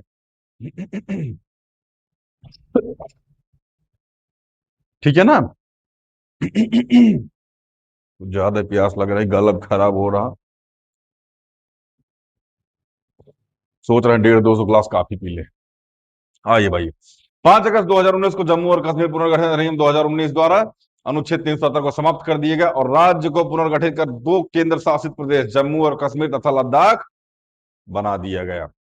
2 केंद्र शासित प्रदेश बने, पहला जम्मू और कश्मीर और दूसरा लद्दाख। आगे बढ़ते रहिए। अभी जम्मू और कश्मीर तथा लद्दाख में बहुलवादी समाज के दीचे दागते उदाहरण हैं। वहां न केवल सभी प्रकार के धार्मिक, सांस्कृतिक, भाषाई, जाति और जनजातीय की विविधताएं हैं, बल्कि वहां विविध प्रकार की राजनीतिक और विकास की आकांक्षाएं हैं जिन्हें नवीनतम अधिनियम द्वारा प्राप्त करने की इच्छा की गई है। कहने का मतलब अब जम्मू कश्मीर में आर्टिकल 370 खत्म हो गया। 370 के अंदर क्या क्या प्रावधान है ये हम लोग किसी अलग लेक्चर में कब्जा कर रहे होंगे, क्योंकि इस समय हम लोग क्लास 11th की पॉलिटी 12th की पॉलिटी पढ़ रहे हैं। समझ में आया? चलिए अब आते पंजाब के ऊपर। ये भी अपने आप में एक तगड़ा मुद्दा था मेरे भाई। ठीक है ना? यहाँ भी बड़े सशस्त्र विद्रोह हुए थे। यहाँ तो मतलब मुझे लगता है कि आप जब पॉलिटी पढ़िएगा तब आपको समझ में आएगा कि आपातकाल का अपवाद माना गया है पंजाब। इतनी बार यहाँ आपातकाल लागू किया गया है। ठीक है ना? जब पॉलिटी पढ़िएगा, आपातकाल जब आप पढ़िएगा आर्टिकल 352, 356, 360, तो आपको पता चलेगा कि पंजाब में आपातकाल इतनी बार लागू हुआ है कि अपवाद बन गया ये। ठीक है ना? आइए, 1980 के दशक में पंजाब में भी बड़े बदलाव आए। इस प्रांत की सामाजिक बुनावट विभाजन के समय पहली बार बदली थी। बाद में इसके कुछ हिस्सों में हरियाणा, हिमाचल प्रदेश नामक राज्य बनाए गए। इससे भी पंजाब की सामाजिक संरचना बदली। हालांकि 1950 के दशक में देश के शेष हिस्से को भाषाई आधार पर पुनर्गठित किया गया था, लेकिन पंजाब को 1966 तक इंतजार करना पड़ता। ऊपर पर क्या है, पंजाब और हरियाणा। ठीक है ना? 1966 में दोनों बनाए गए थे। चीजों को आप याद रखा कीजिए। ठीक है ना? और सबसे पहला भाषाई आधार पर राज्य का गठन हुआ था आंध्र प्रदेश का। ठीक है ना? पेट्टी श्री रामलू भूख हड़ताल के दौरान इनकी मृत्यु मतलब देहावसान हो गया था। ठीक है ना? उसके बाद फिर गवर्नमेंट ने आंध्र प्रदेश को पहला भाषाई आधार पर मतलब बनाया था। ठीक है ना? राज्य बनाया था। इस साल पंजाबी भाषी प्रांत का निर्माण हुआ। सिखों की राजनीतिक शाखा के रूप में 1920 के दशक में अकाली दल का गठन हुआ। नाम याद रखिएगा, 1920 के दशक में अकाली दल का गठन हुआ। एक संगठन का नाम है जिसका नाम है अकाली दल। ठीक है ना? राजनीतिक सिखों की राजनीतिक शाखा थी ये।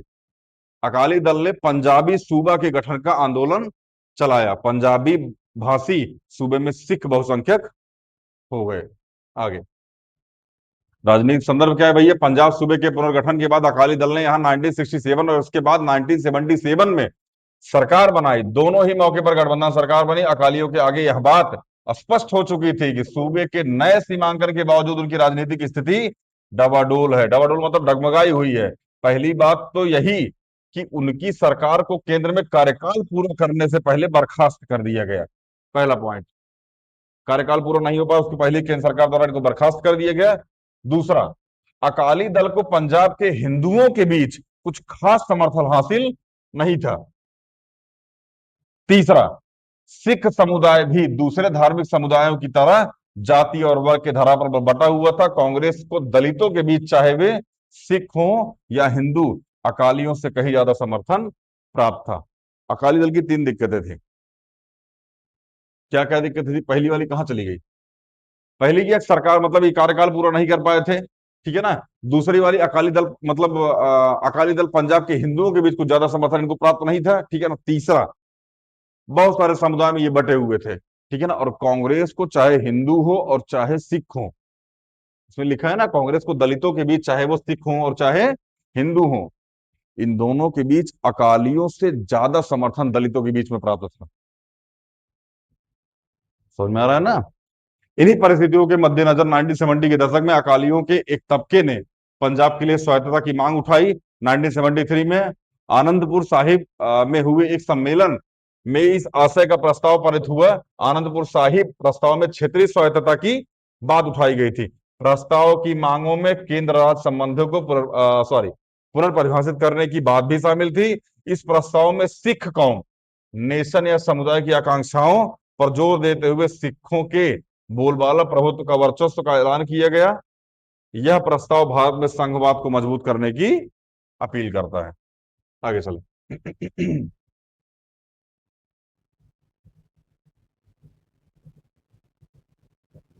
आनंदपुर साहिब प्रस्ताव का सिख जन समुदाय पर बड़ा कम असर पड़ा। कुछ साल बाद जब 1980 के दशक में अकाली दल की सरकार बर्खास्त हो गई, तो अकाली दल ने पंजाब तथा पड़ोसी के राज्यों के बीच पानी के बंटवारे के मुद्दे पर एक आंदोलन चलाया। धार्मिक नेताओं के एक सबक तबके ने स्वायत्त सिख की पहचान की बात रहे, मतलब उनके ही लोग कुछ थे, ठीक है ना, जिन्होंने इस मुद्दे को उठाया था।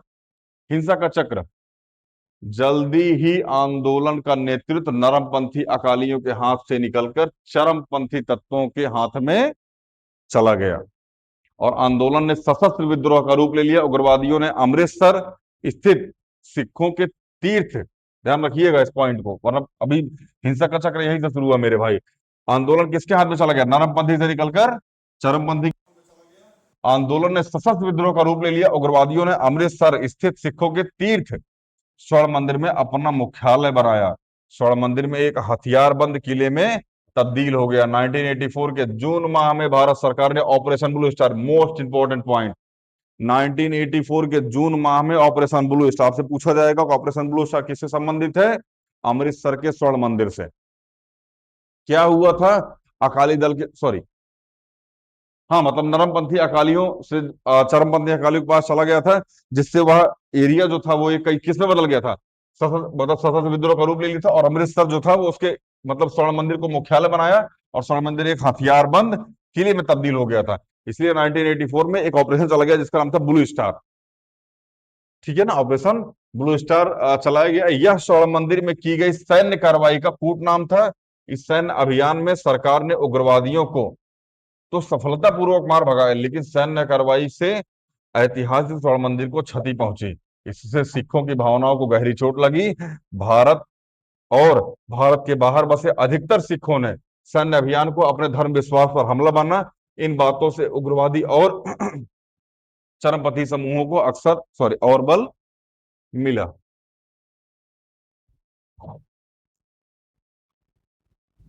पढ़िए एक बारी आप इसको।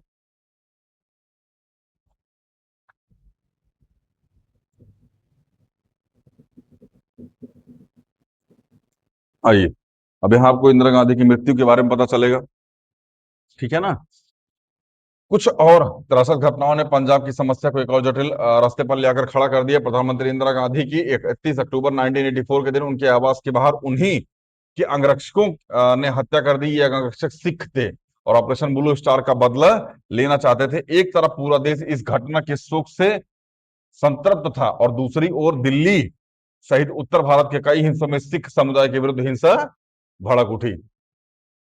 यह हिंसा कई हफ्तों तक जारी रही।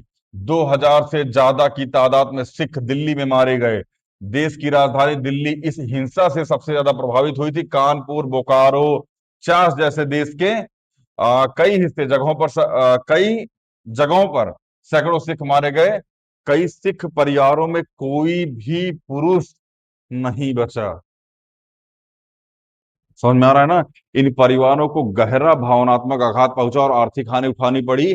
सिखों को सबसे ज्यादा दुख इस बात का था कि सरकार ने स्थिति को सामान्य बनाने के लिए बड़ी देर से कदम उठाए। विचार करो, पंजाब जो आज आज कहते हैं ना लोग कि पंजाब को लोग इतना साथ काहे देते हैं, पंजाब है वो तो अलग कॉन्सेप्ट है, ठीक है ना, पंजाब का साथ काहे देते हैं, लेकिन पंजाबियों ने बहुत झेला। जब आप पढ़िएगा वो पंजाब वालों ने, जम्मू कश्मीर वालों ने बहुत झेला मेरे भाई, ठीक है ना। क्रॉस फायरिंग में ये लोग बहुत मारे गए हैं। सोचो ऐसे ऐसे परिवार थे जिसमें कोई पुरुष ही नहीं बचा था। समझ में आ रहा है कि नहीं आ रहा? मतलब उस वंश को आगे लेके चलने वाला कोई बचा ही नहीं था, सीधा सीधा अगर बोले तो उनकी भाषा में। समझ में आया ना? कहाँ पहुंचे थे वो। साथ ही हिंसा करने वाले लोगों को कारगर तरीके से दंड भी नहीं दिया गया। प्रधानमंत्री मनमोहन सिंह ने 2005 में संसद में अपने भाषण के दौरान इस रक्तपात पर अफसोस जताया और सिख विरोधी हिंसा के लिए देश से माफी मांगी। शांति की ओर 1984 के चुनाव के बाद सत्ता में आने पर नए प्रधानमंत्री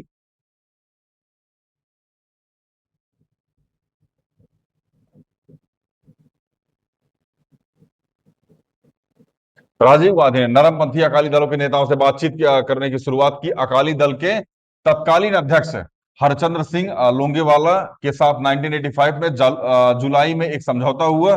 इस समझौते को राजीव गांधी लोंगेवाला समझौता अथवा पंजाब समझौता कहा जाता था। समझौता पंजाब में अमन कायम करने की दिशा में एक महत्वपूर्ण कदम था। इस बात पर सहमति हुई कि चंडीगढ़ पंजाब को दे दिया जाएगा और पंजाब तथा हरियाणा के बीच सीमा विवाद को सुलझाने के लिए एक अलग आयोग की नियुक्ति होगी। समाज में यह भी तय हुआ कि पंजाब, हरियाणा, राजस्थान के बीच रावी व्यास के पानी के बंटवारे के बारे में फैसला करने के लिए एक ट्रिब्यूनल, न्यायाधिकरण बैठाया जाएगा। समझौते के अंतर्गत सरकार पंजाब में उग्रवाद से प्रभावित लोगों को मुआवजा देने और उनके साथ बेहतर सलूक करने पर राजी हुई। साथ ही पंजाब से विशेष सुरक्षा बल अधिनियम को वापस लेने की बात पर भी सहमति हुई। ठीक है, मतलब जो भी निर्णय आप ले रहे हैं, लेकिन अगर ये निर्णय, अब देखो बात ऐसे बाबू ना कि पंजाब वालों का भी कहना गलत नहीं था। उनका कहना था कि देर से मिला न्याय अन्याय से ज्यादा खतरनाक होता है, ठीक है ना। तो उनका वो गवर्नमेंट से इस बात से नाराज नहीं थे कि उन्होंने ऐसा कुछ किया, वो इस बात से नाराज थे कि उन्होंने निर्णय गलत लिया। और निर्णय गलत लिया तो उस पर कार्रवाई लेट की, और जब कार्रवाई लेट की तो उसका बड़ा भुगतान पंजाब वालों को करना पड़ा। कहा अरे सो गया था क्या? सो रहा है छुट्टा क्लासियम बैठ के गिट्ठा।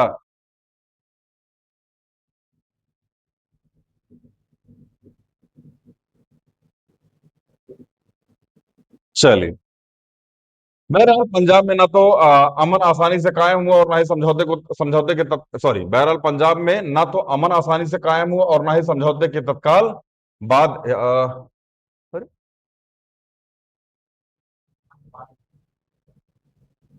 हाँ, मतलब पंजाब में अमन आसानी से कायम नहीं हुआ, मतलब समझौते के तत्काल बाद भी ये चीजें तुरंत काम नहीं आई।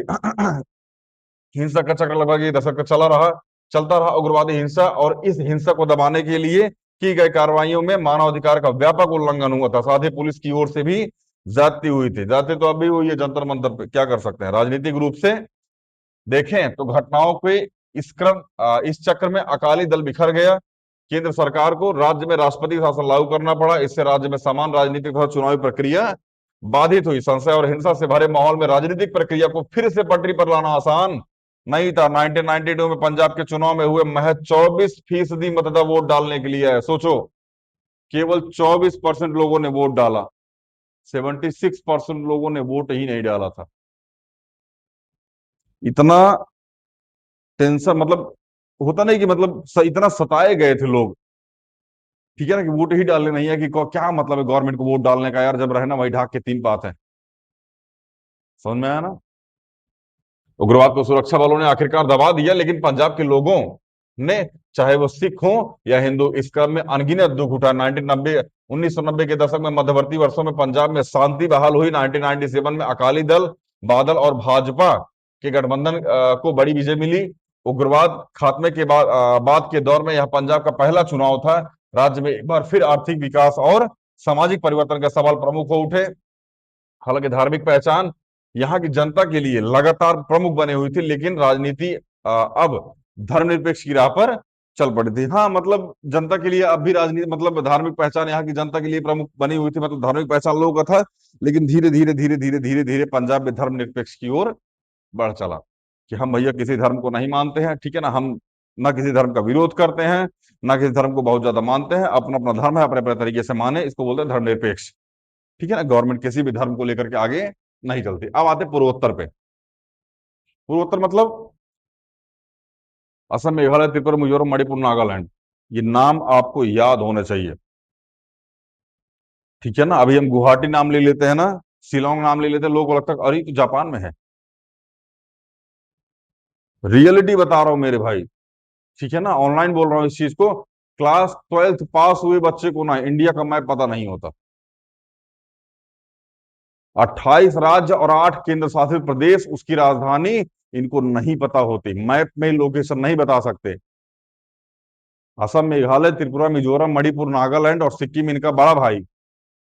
उस मतलब अरुणाचल प्रदेश भी है इसमें, ठीक है ना। अरुणाचल प्रदेश, असम, मेघालय, त्रिपुरा, मिजोरम, मणिपुर, नागालैंड, इन सातों बहनों का एक अकेला भाई सिक्किम है। अगर सिक्किम कभी देखो, सिक्किम बात थोड़ा कमजोर भाई है, खाया पिया नहीं है, उतना ध्यान नहीं दिया गया है, लेकिन उसके एवरेज में बाकी के 28 जो खड़े हैं, और उसमें सबसे खतरनाक यूपी बिहार वाला, नोच के लेके भाग जाएगा, पता ना चलेगा तोरा क्या लेके गया। बाद ओहो चुट्टा किडनिया निकाल लिया मुंह से हथवा डाल के। समझ में आ रहा है कि नहीं आ रहा है? तो थोड़ा सा संभल के, ठीक है ना। जो इन 7 बहनों के ऊपर हमला करने जा रहे हैं ना, वैसे वो बहन का रिश्ता भाई के साथ कैसे होता है, ये बाहर से बताने की आवश्यकता नहीं है, ठीक है ना। भैया मेरे राखी के बंधन को निभाना, हमको मार मार के चौपट कराना, दोनों का ऐसा ही है, ठीक है ना। जब तक दोनों एक दूसरे से पिट ना जाए ना। अभी तुम देखना, बहन भाई घर में झगड़ा करते हैं ना, मम्मी भी इग्नोर मार दे, छोड़ ना छोटा, डेली का हो रखा है। तुम चिल्लाते रहो, एगो मार रहा है, एगो पीट रहा है, एगो मार रहा है, एगो पीट रहा है, समझे में नहीं यार। फिर एगो मार रहा है, एगो पीट रहा है, मम्मी चिल मार रही है, डेली का है इनका। मरो आपस में, बदिये में ये दोनों एक हो जाता है। अब टॉफी लेके आएगी तो ये खिलाएगी, चुट्टा अकेले खा जाता, ठीक है ना। खैर, तो जो 7 बहनों के ऊपर निगाह गड़ाए बैठे हो, यहाँ नजर मत डालो, ठीक है ना, क्योंकि जिस दिन ये लुंगी उंगी पहन के निकलेगा, उस दिन तो नोच के लेके चल जाएगा। आइए पूर्वोत्तर। पूर्वोत्तर में क्षेत्रीय आकांक्षा 1980 के दशक में एक निर्णायक मोड़ पर आ गई थी। क्षेत्र में 8 राज्य है, अरुणाचल प्रदेश, असम, नागालैंड, मणिपुर, त्रिपुरा, मिजोरम और मेघालय। हालांकि इसको एक फ्लो में याद कीजिएगा, अरुणाचल प्रदेश, असम, मेघालय, त्रिपुरा, मिजोरम, मणिपुर और नागालैंड, ठीक है ना, ये फ्लो होता है। फ्लो मतलब इन द सेंस कि ऐसे हैं ये, जो पहले उत्तर पूर्व क्षेत्र का गठन करते थे, उन्हें अक्सर 7 बहनें कहा जाता था। सिक्किम जिसे सूची में जोड़ा गया था, उसे उन 7 राज्यों का भाई कहा जाता था, ठीक है ना। देश के इस देश में, सॉरी, इस क्षेत्र में देश की कुल आबादी, सॉरी, कुल 4% आबादी निवास करती है, लेकिन भारत में कुल क्षेत्रफल में पूर्वोत्तर राज्य के हिस्से को देखते हुए यह आबादी दोगुना कही जाएगी। 22 किलोमीटर की लंबी एक पतली सी राहदारी इस इलाके को शेष भारत से जोड़ती है, अन्यथा इस क्षेत्र की सीमाएं चीन, म्यांमार और बांग्लादेश से लगती हैं, और यह इलाका भारत के लिए एक तरह से दक्षिण पूर्व एशिया के प्रवेश द्वार है। ध्यान समझिए, कभी ना इन दोनों पर हम चर्चा करेंगे, चीन और म्यांमार पर। बांग्लादेश तो खैर इतना नहीं है, लेकिन चीन और म्यांमार की वजह से ना आज भी मणिपुर चल रहा है, ठीक है ना। इस बात पे कभी विशेष चर्चा करेंगे हम, चीन और म्यांमार को लेकर के। अगर आपको और ज्यादा जानना हो तो आप राज समानी सर का पॉडकास्ट है, ठीक है ना, यूट्यूब पे आप वहां चले जाइए। उन्होंने अभी जस्ट एक army, sorry, para SF commando से बात की है उन्होंने, ठीक है ना, पैरा एसएफ के हैं वो। उन्होंने बात की है उनसे, तो उन्होंने सारी चीजों को समझाया है उसमें, ठीक है। 1 डेढ़ घंटे का पॉडकास्ट है, आप उस पॉडकास्ट को जाके देखिए, आपको मणिपुर के बारे में समझ में आएगा। प्रॉपर मणिपुर की ही चर्चा हुई है उसमें, ठीक है। मणिपुर क्यों जल रहा है, मणिपुर में कुछ संगठन है, देखो मणिपुर जल इसलिए रहा है मेरे भाई ना, 1-2% ऐसे लोग हैं जो बोल रहे हैं मणिपुर को अलग करो भारत से। 1-2%, ऐसा मैं नहीं बोल रहा हूं, ऐसा उनका कहना है, 1-2% जो बोल रहे हैं मणिपुर को भारत से अलग करो, बाकी कोई नहीं, वहां पे पब्लिक चाहती नहीं। क्या मतलब है यार किसी पब्लिक को भारत में जुड़े रहो, जो उसको कमाने खाने से मतलब है। समझ में आ रहा है ना। अच्छे से उसके बच्चे का रिजल्ट हो जाए, अच्छे से मतलब वो एक प्रशासन अपना चलता है, उसको क्या मतलब है कौन क्या कर रहा है कौन क्या नहीं कर रहा है, कौन सा देश से जुड़ा हुआ है कौन सा देश से घटा हुआ है, उसको क्या मतलब, वो अपने कमाने खाने से मतलब रखता है। तो 1-2% लोग हैं जो खनखनाए हुए हैं कि हमको अलग राज्य चाहिए, अलग देश चाहिए। Live it live it. Polity पढ़नी चाहिए इन लोगों को। इस इलाके में 1947 के बाद से अनेक बदलाव आए। त्रिपुरा, मणिपुर और मेघालय का खासी पहाड़ियां, खासी पहाड़ी ध्यान रखिए, गारो, खासी और जयंतियां, ठीक है ना। खासी पहाड़ी क्षेत्र पहले अलग अलग रियासत थे, आजादी के बाद भारत संघ में इनका विलय हुआ। पूर्वोत्तर के पूरे इलाके में बड़े व्यापक स्तर से राजनीतिक पुनर्गठन हुआ। नागालैंड को 1963 में राज्य बनाया गया। मणिपुर, त्रिपुरा और मेघालय 90, ध्यान रखिएगा फिर से, 1966 में पंजाब और हरियाणा, ठीक है ना। नागालैंड को 1963 में राज्य बनाया गया, इसके जस्ट बाद पंजाब और हरियाणा बना था, ठीक है ना। मणिपुर, त्रिपुरा और मेघालय को 1972 में राज्य बने, जबकि मिजोरम और अरुणाचल प्रदेश 1987 में राज्य का दर्जा दिया गया। 1947 के भारत विभाजन से पूर्वोत्तर के इलाके भारत के शेष भागों से एकदम अलग थलग पड़ गए, मतलब बिल्कुल अलग ही हो गया ये एरिया। इसे इस सॉरी और इसका अर्थव्यवस्था पर इससे दुष्प्रभाव पड़ा। हाँ, जब भारत से ये एरिया अलग हो गया मेरे भाई ने, तो अर्थव्यवस्था पर ठीक ठाक लेवल का प्रभाव पड़ा।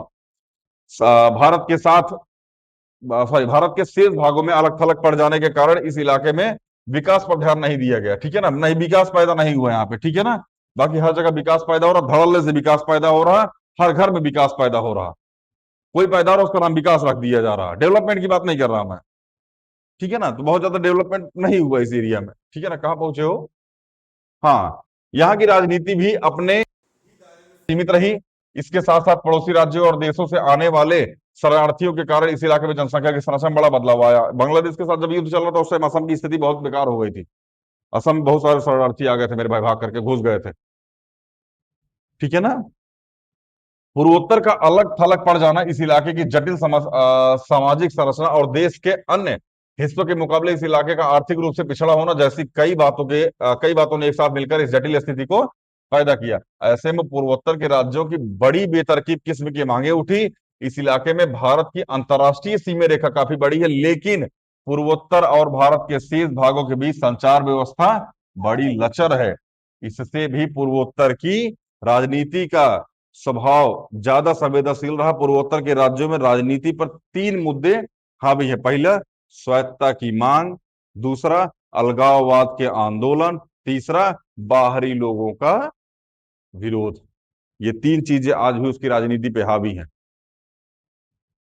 इससे पहले मुद्दे यानी स्वायत्तता की मांग पर 1970 के दशक में कुछ शुरुआती पहल की गई, इससे शेष 2 मुद्दों ने 1980 के दशक में एक नाटकीय मोड़ लिया। आगे चलते हैं, स्वायत्तता की मांग क्या थी भैया, ठीक है ना, इन लोगों की समझने का प्रयास करते हैं। आजादी के वक्त मणिपुर और त्रिपुरा को छोड़ दें तो यह पूरा इलाका असम कहलाता था।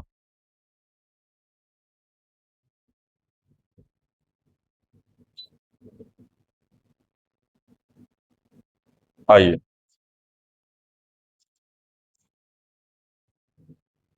स्वायत्तता की मांग, आजादी के वक्त मणिपुर और त्रिपुरा को छोड़ दे तो यह पूरा इलाका असम कहलाता था। थोड़ा मैप दिखाइए।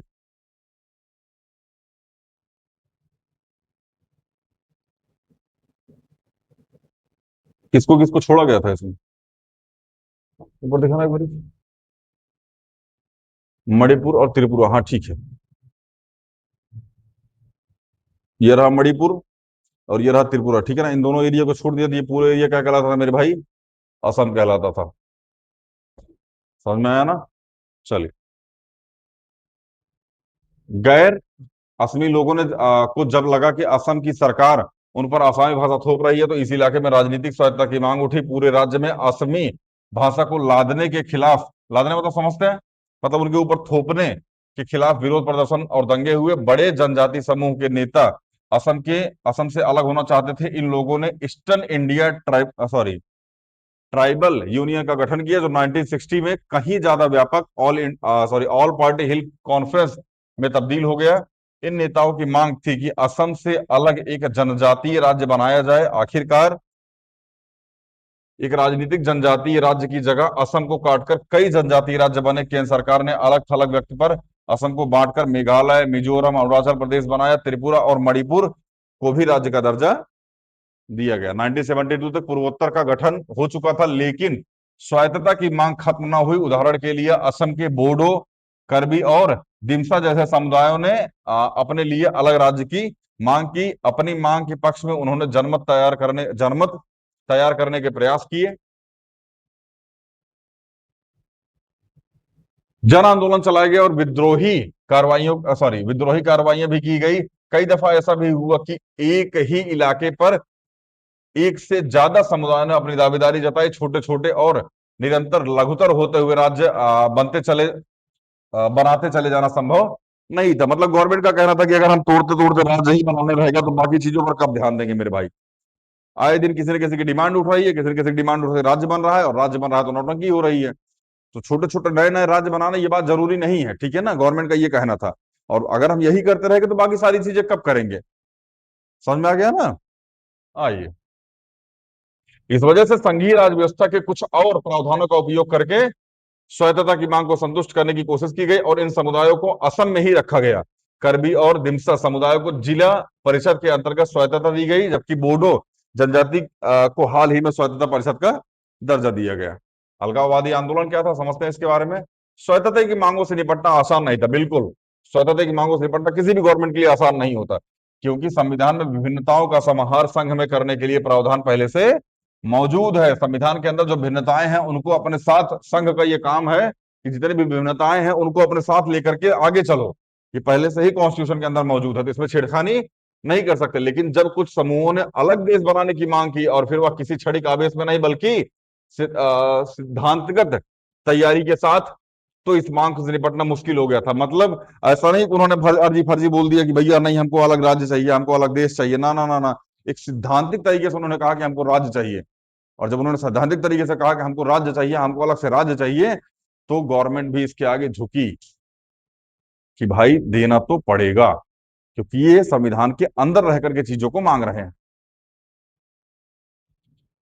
छड़ी के सैद्धांतिक तैयारी के साथ तो इस मांग से निपटना मुश्किल हो गया था। देश के नेतृत्व को पूर्वोत्तर के दो राज्यों में अलगाववादी मांग का लंबे समय तक सामना करना पड़ा। इन दो मामलों को की आपसी तुलना हमें लोकतांत्रिक राजनीति के सब कुछ मतलब कुछ सबक सिखाती है। आजादी के बाद मिजो पर्वतीय क्षेत्र को असम के भीतर ही एक स्वायत्तता जिला बना दिया गया। कुछ मिजो लोगों का मानना था कि वे कभी भी ब्रिटिश इंडिया के अंग नहीं रहे, इसलिए भारत संघ में से उनका कोई नाता नहीं है। मतलब फिर से इस लाइन को पढ़िएगा।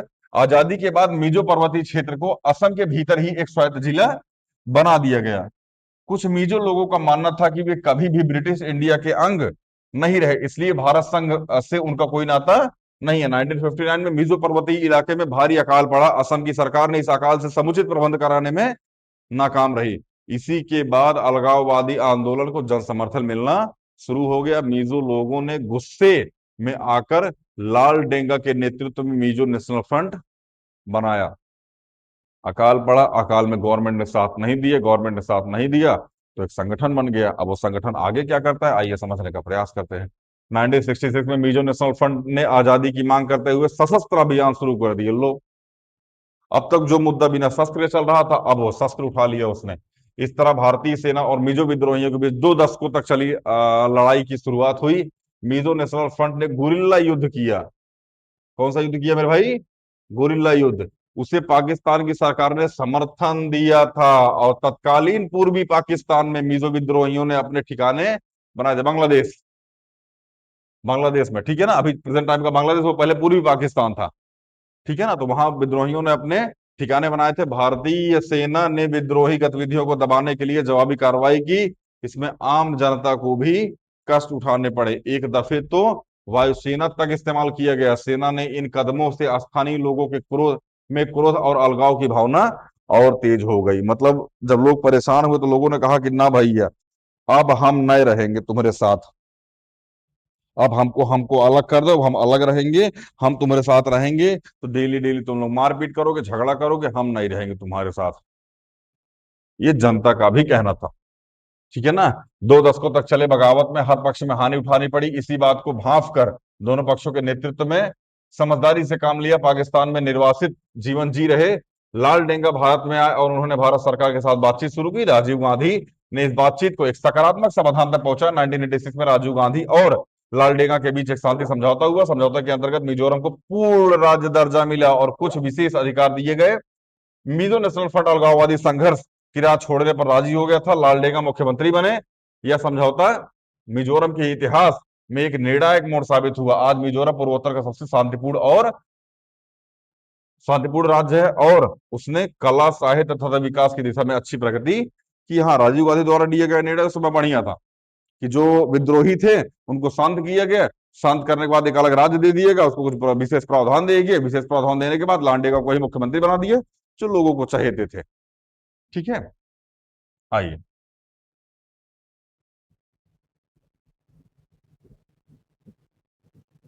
अब आते हैं नागालैंड की कहानी पे। नागालैंड की कहानी कुछ ऐसी है। नागालैंड की कहानी भी मिजोरम की तरह है, लेकिन नागालैंड का अलगाववादी आंदोलन ज्यादा पुराना है और अभी इसका मिजोरम की तरह खुशगवार हल नहीं निकला। मतलब जिस तरीके से मिजोरम का हल निकल चुका है, उस तरीके से नागालैंड का हल नहीं निकला है। अंगमी जापू फिजो के नेतृत्व में नागा लोगों के एक तबके में 1951 में अपने को भारत से आजाद घोषित कर दिया था। तो फिजो से बातचीत करने के कई प्रस्ताव ठुकराए गए। मतलब फिजो से बातचीत करने की बातचीत की गई, लेकिन उन्होंने बातचीत करने के कई सारे मतलब प्रस्ताव ठुकरा दिए। तो फिजो ने बातचीत करने के कई प्रस्ताव ठुकराए। हिंसक विद्रोह के एक दौर के बाद नागा लोगों के एक तबके ने भारत सरकार के साथ एक समझौते पर दस्तखत किया, लेकिन अन्य विद्रोहियों ने इस समझौते को नहीं माना। नागालैंड की समस्या का समाधान होना अब भी बाकी है। मतलब नागालैंड की समस्या मिजोरम जैसी नहीं कुछ निकल पाई, ठीक है ना। और अभी इसकी समस्या का हल होना बाकी है। देखते हैं गवर्नमेंट क्या निर्णय लेती है। बाहरी लोगों के खिलाफ आंदोलन। अब बाहरी लोगों के खिलाफ आंदोलन क्या था भैया? पूर्वोत्तर में बड़े पैमाने पर अप्रवासी आ गए थे। अप्रवासी मतलब जो पूर्वोत्तर राज्य में रहने वाले नहीं है। इससे एक खास समस्या पैदा हो गई। क्या? स्थानीय जनता इन्हें बाहरी समझती है और बाहरी लोग के खिलाफ उनके मन में गुस्सा है। जाहिर सी बात है, बाहर से आए हो तो बाहरी लोगों के मन में गुस्सा ही रहेगा, क्योंकि अपने लोग तो है नहीं वो। ऐसा इनका मानना है। किसका? पूर्वोत्तर के राज्य का। भारत के दूसरे राज्यों अथवा किसी अन्य देश से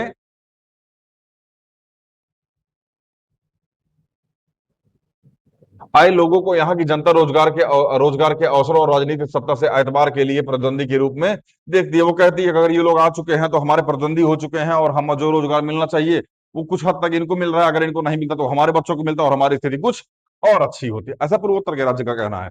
स्थानीय लोग बाहर से आए स्थानीय लोग बाहर से आए लोगों के बारे में मानते हैं कि ये लोग यहाँ की जमीन हथिया रहे हैं। पूर्वोत्तर के कई राज्यों में इस मसले ने राजनीतिक रंग ले लिया है, और कभी कभी इन बातों के कारण हिंसक घटनाएं भी होती है। 1979 से 1985 तक चला असम आंदोलन बाहरी लोगों के खिलाफ चले आंदोलनों का सबसे अच्छा उदाहरण है। असमी लोगों को संदेह था कि बांग्लादेश से आकर बहुत सी मुस्लिम आबादी असम में बसी हुई है। हाँ भाई, ऐसा असमी लोगों का कहना था, और उनका संदेह भी था। लोगों के मन में यह भावना घट कर गई थी। घट मतलब इन द सेंस जगह कर गई थी कि इन विदेशी लोगों को पहचान कर उन्हें अपने देश नहीं भेजा गया तो स्थानीय असमी जनता अल्पसंख्यक हो जाएगी। इनका कहना था कि अगर इन लोगों को पहचान करके इनको इनके देश नहीं भेजा गया तो जो असम में रहने वाले लोग हैं ये अल्पसंख्यक हो जाएंगे, क्योंकि उनकी तादाद बहुत ज्यादा थी असम लोगों के अलावा जो वहां लोग रहते थे। कहाँ थे वो? हैं? अच्छा, अल्पसंख्यक हो जाए। कुछ आर्थिक मसले भी थे। असम में तेल, चाय और कोयले जैसी प्राकृतिक संसाधनों की मौजूदगी के बावजूद व्यापक गरीबी थी। यहाँ की जनता ने माना कि असम के प्राकृतिक संसाधन बाहर भेजे जा रहे हैं और असमी लोगों को कोई फायदा नहीं हो रहा है। 1979 में ऑल असम स्टूडेंट्स यूनियन आसू, ठीक है ना, ने विदेशियों के विरोध में एक आंदोलन चलाया। आसू एक छात्र संगठन था और इसका जुड़ाव किसी भी राजनीतिक दल से नहीं था। आसू का आंदोलन अवैध अप्रवासी, बंगाली, अन्य लोगों के दबदबे तथा मतदाता सूची से लाखों अप्रवासियों का नाम दर्ज कर लेने के खिलाफ था। बहुत सारे लोगों का मतलब इनका आंदोलन था कि भैया जो अवैध प्रवासी उनको बाहर भगा जाए। बंगाली से इनका आंदोलन था, अन्य लोगों के दबदबे से, ठीक है ना, इनका आंदोलन था। मतदाता सूची में लाखों अप्रवासियों को नाम दर्ज कर लेगा, इसके खिलाफ इनका आंदोलन था। आंदोलन की मांग थी कि 1951 के बाद जितने भी लोग असम में आकर बसे हैं उन्हें असम से बाहर भेजा जाए। इस आंदोलन ने कई नए तरीकों को आजमाया और असमी जनता के हर तबके का समर्थन हासिल किया। इस आंदोलन को पूरे असम में समर्थन मिला। आंदोलन के दौरान हिंसक और त्रासद घटनाएं भी हुई, बहुत से लोगों ने जान गंवानी पड़ी और धन संपत्ति का नुकसान हुआ। आंदोलन के दौरान रेलगाड़ियों की आवाजाही तथा बिहार की स्थिति बरौनी थाने को तेल आपूर्ति रोकने की भी कोशिश की गई थी। 6 साल की सतत अस्थिरता के बाद राजीव गांधी की नेतृत्व वाली सरकार ने आंसू के नेताओं से बातचीत शुरू की। इसके परिणाम स्वरूप 1985 में एक समझौता हुआ। समझौता क्या हुआ? समझौते के अंतर्गत यह तय किया गया कि जो लोग बांग्लादेश युद्ध के दौरान अथवा उसके बाद सालों में असम में आए हैं, उनकी पहचान की जाएगी, उन्हें वापस भेजा जाएगा। आंदोलन की कामयाबी के बाद आसू और असम गण संग्राम परिषद के साथ मिलकर अपने को एक क्षेत्रीय राजनीतिक पार्टी के रूप में संगठित किया। इस पार्टी का नाम असम गण परिषद रखा रखा गया। असम गण परिषद 1985 में इस वायदे के साथ सत्ता में आई थी कि विदेशी लोगों की समस्याओं को सुलझा लिया जाएगा और एक स्वर्णिम असम का निर्माण किया जाएगा। ऐसा इस संगठन का कहना था।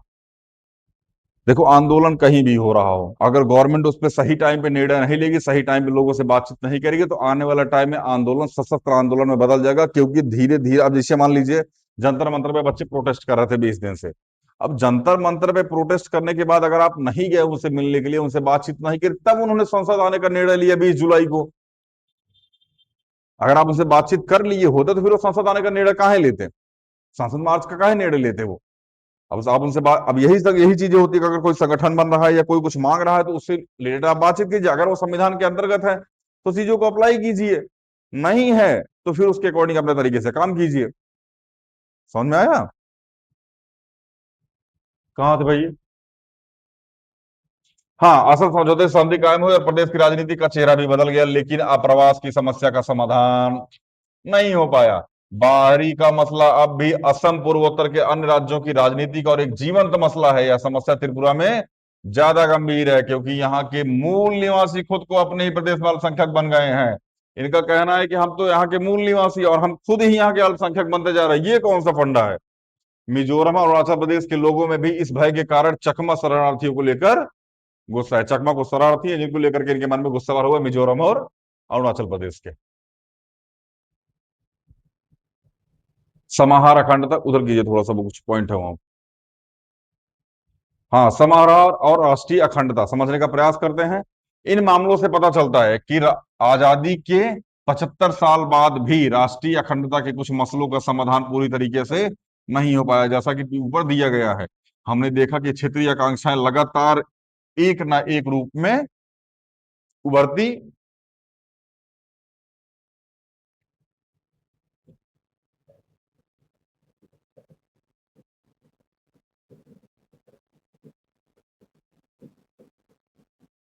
हाँ, उभरती रही। अभी इसको पढ़ेंगे, ये सिक्किम का मुद्दा है, ठीक है ना। सिक्किम किस तरीके से भारत में जुड़ा था, 35वां संविधान संशोधन, 36वां संविधान संशोधन, ठीक है ना। और फिर उसके बाद सिक्किम पहले सह राज्य बना था, फिर उसके बाद संपूर्ण राज्य का दर्जा भारत को दिया गया था उसको। आइए, कभी कहीं से अलग अलग राज्य बनाने की मांग उठी तो कहीं कहीं से आर्थिक विकास का मसला उठा, कहीं कहीं से अलगाववाद के स्वर उभरे। 1980 के बाद के दौर में भारत की राजनीति इन तनाव के घेरे में रही और समाज के विभिन्न तबकों की मांगों में पटरी बैठा पाने को कि लोकतांत्रिक राजनीति की परीक्षा हुई। हम इन उदाहरणों में क्या सबक सीख सकते हैं? आगे बढ़ते हैं। पहला और बुनियादी सबक, कुछ सबक सीखने को मिला है। क्या सबक सीखने को मिला है, समझने का प्रयास करते हैं। पहला और बुनियादी सबक यही है कि क्षेत्रीय आकांक्षाएं लोकतांत्रिक राजनीति का अभिन्न अंग है। क्षेत्रीय मुद्दे की अभिव्यक्ति कोई असामान्य अथवा लोकतांत्रिक राजनीति के व्याकरण से बाहर की घटना नहीं है। ग्रेट ब्रिटेन जैसे छोटे देश में भी स्कॉटलैंड, वेल्स और उत्तरी आयरलैंड में क्षेत्रीय आकांक्षाएं उभरी थी। स्पेन में बास्क लोगों ने और श्रीलंका में तमिल ने अलगाववादी मांग की थी। भारत एक बड़ा लोकतंत्र है और यहाँ विभिन्नताएं भी बड़े पैमाने पर हैं। अतः भारत को क्षेत्रीय आकांक्षाओं से निपटने की तैयारी लगातार रखनी होगी। दूसरा सबक यह कि क्षेत्रीय आकांक्षाओं को दबाने की जगह उनके साथ लोकतांत्रिक बात का तरीका अपनाया सबसे उचित होता है। उनको दबाया नहीं जाना चाहिए, क्षेत्रीय आकांक्षाओं को उनके साथ बातचीत करनी चाहिए, ठीक है ना। ये दूसरा सबक मिल रहा है हम लोगों को। जरा 80 के दशक की तरफ नजर दौड़ाएं। पंजाब के उग्रवाद का जोर था, पूर्वोत्तर की समस्याएं बनी हुई थी, असम के छात्र आंदोलन कर रहे थे और कश्मीर घाटी में माहौल अशांत था।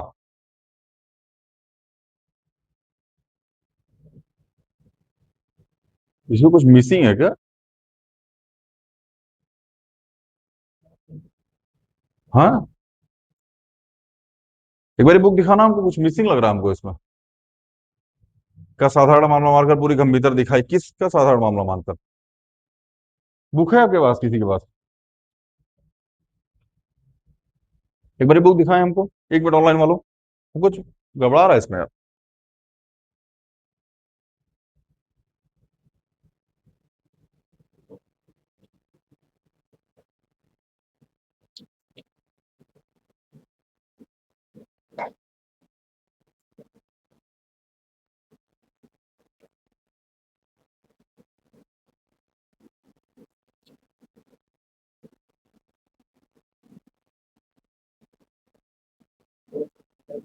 हाँ, एक लाइन इसमें मिसिंग है मेरे भाई, ठीक है ना? अगर आप ऑनलाइन देख रहे हैं, यहाँ एक लाइन मिसिंग है, जूम कीजिए थोड़ा सा, इस पे आइए।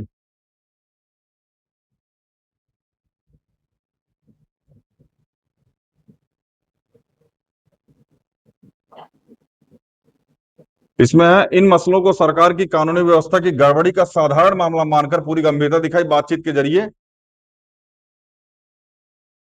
हाँ, मानकर पूरी गंभीरता, यहाँ देखना। इन मसलों को सरकार ने कानूनी व्यवस्था की गड़बड़ी का साधारण मामला, यहां से ये लाइन मिसिंग है, इन हम लिख देते हैं यहाँ पे, एक मिनट।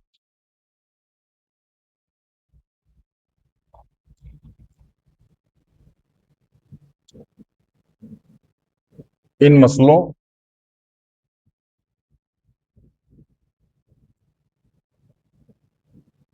को सरकार ने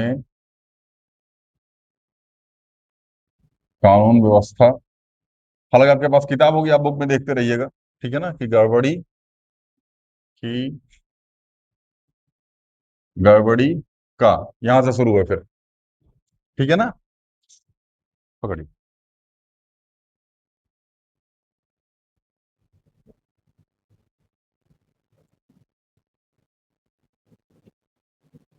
गड़बड़ी का साधारण मामला मानकर पूरी गंभीरता दिखाई बातचीत के जरिए सरकार ने क्षेत्रीय आंदोलनों के साथ समझौता किया, इससे सौहार्द मतलब समझते, खुशी का माहौल बना और कई क्षेत्रों में तनाव कम हुआ। मिजोरम के उदाहरण से पता चलता है कि राजनीतिक सुलह के जरिए अलगाववाद की समस्या बड़े कारगर तरीके से निपटा जा सकता है। तीसरा सबक क्या मिला भैया? सत्ता की साझेदारी के महत्व को समझना, सिर्फ लोकतांत्रिक ढांचा खड़ा करना कर लेना ही काफी नहीं है, इसके साथ विभिन्न क्षेत्रों के दलों और समूहों को केंद्रीय व्यवस्था के हिस्सेदार बनाना भी जरूरी है। ठीक इसी तरह यह कहना भी नाकाफी होगा कि किसी प्रदेश अथवा क्षेत्र को उसके मामलों में स्वायत्तता दी गई है, क्षेत्रों को मिलाकर ही पूरा देश बनता है, बिल्कुल। इसी कारण देश की नियति के निर्धारण में क्षेत्र की बातों को वजन दिया जाना चाहिए। यदि राष्ट्रीय स्तर के निर्माण में क्षेत्रों को वजन नहीं दिया गया तो उनमें अन्याय और अलगाववाद का बोध पनपेगा, जो ऊपर हम लोग पढ़ के आ चुके हैं। उनसे बातचीत नहीं की जाएगी तो दिक्कत होगी मेरे भाई। कहाँ थे? चौथा सबक क्या है मेरे भाई? आर्थिक विकास के लिए, आर्थिक विकास के एतबार से विभिन्न इलाकों के बीच असमानता हुई तो पिछड़े क्षेत्रों को लगेगा कि उनके साथ भेदभाव हो रहा है।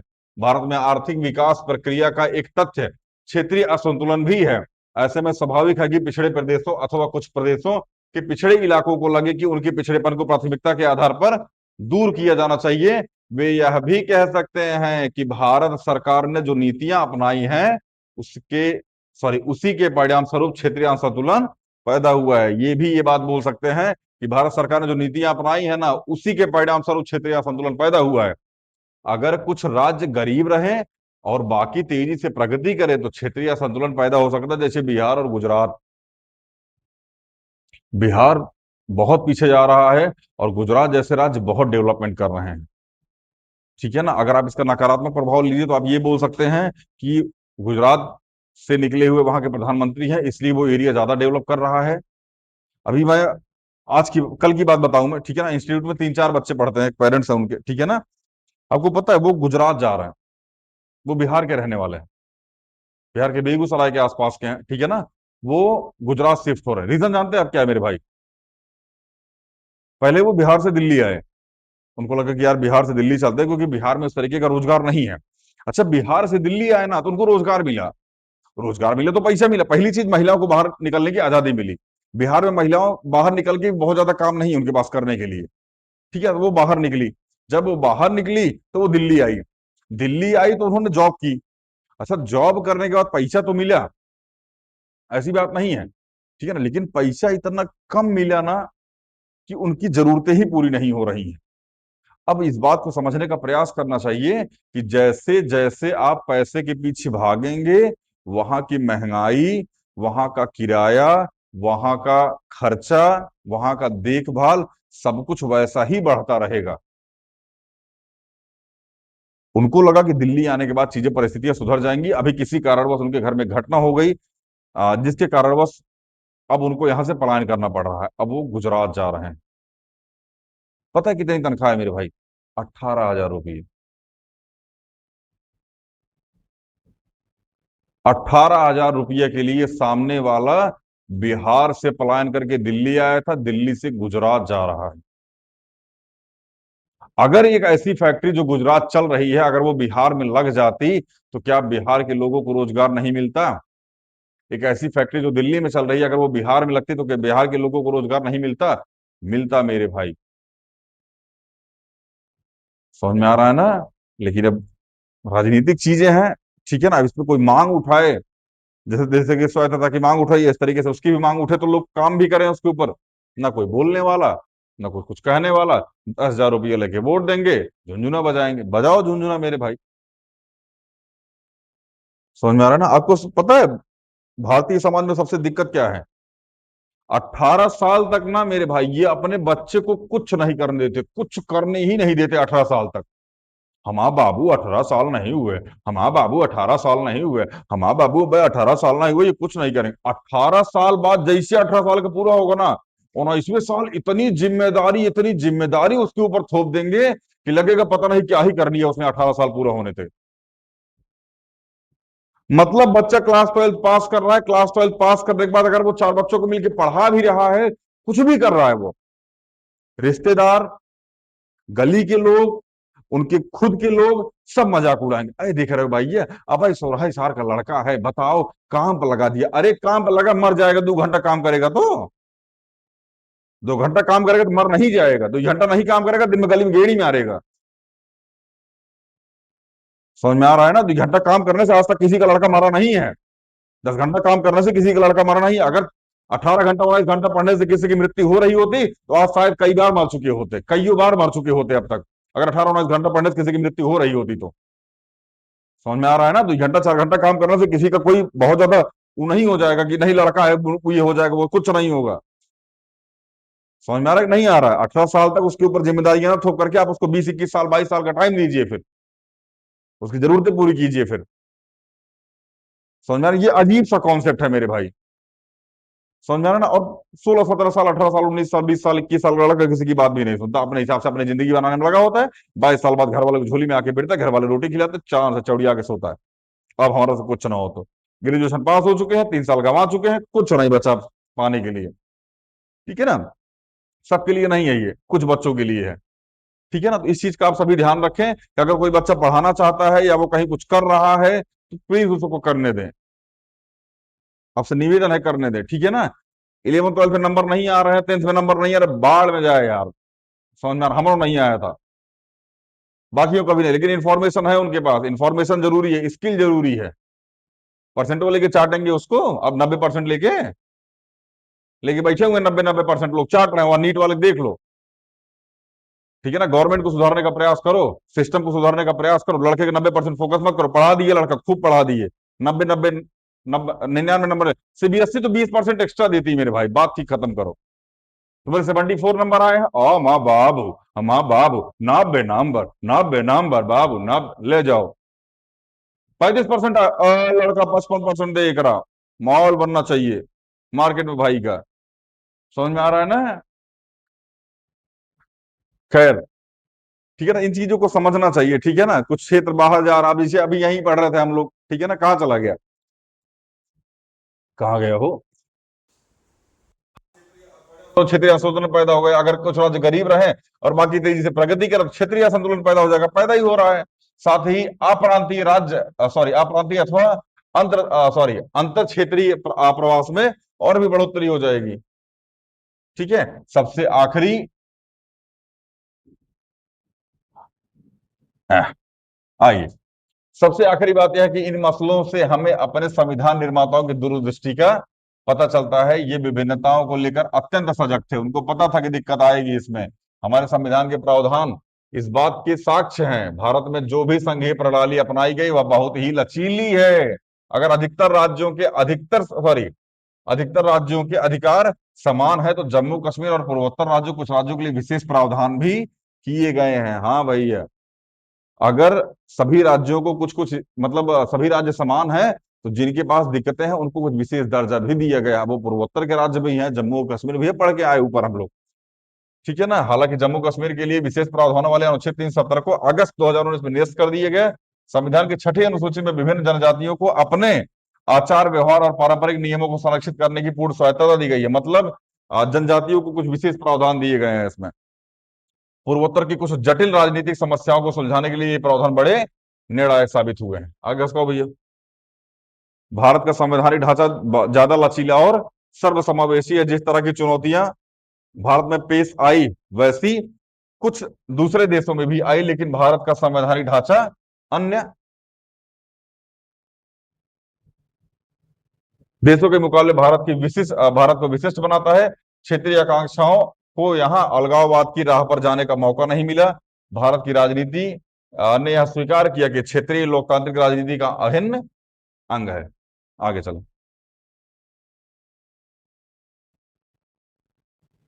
आगे चले और आगे चले, लास्ट है ये।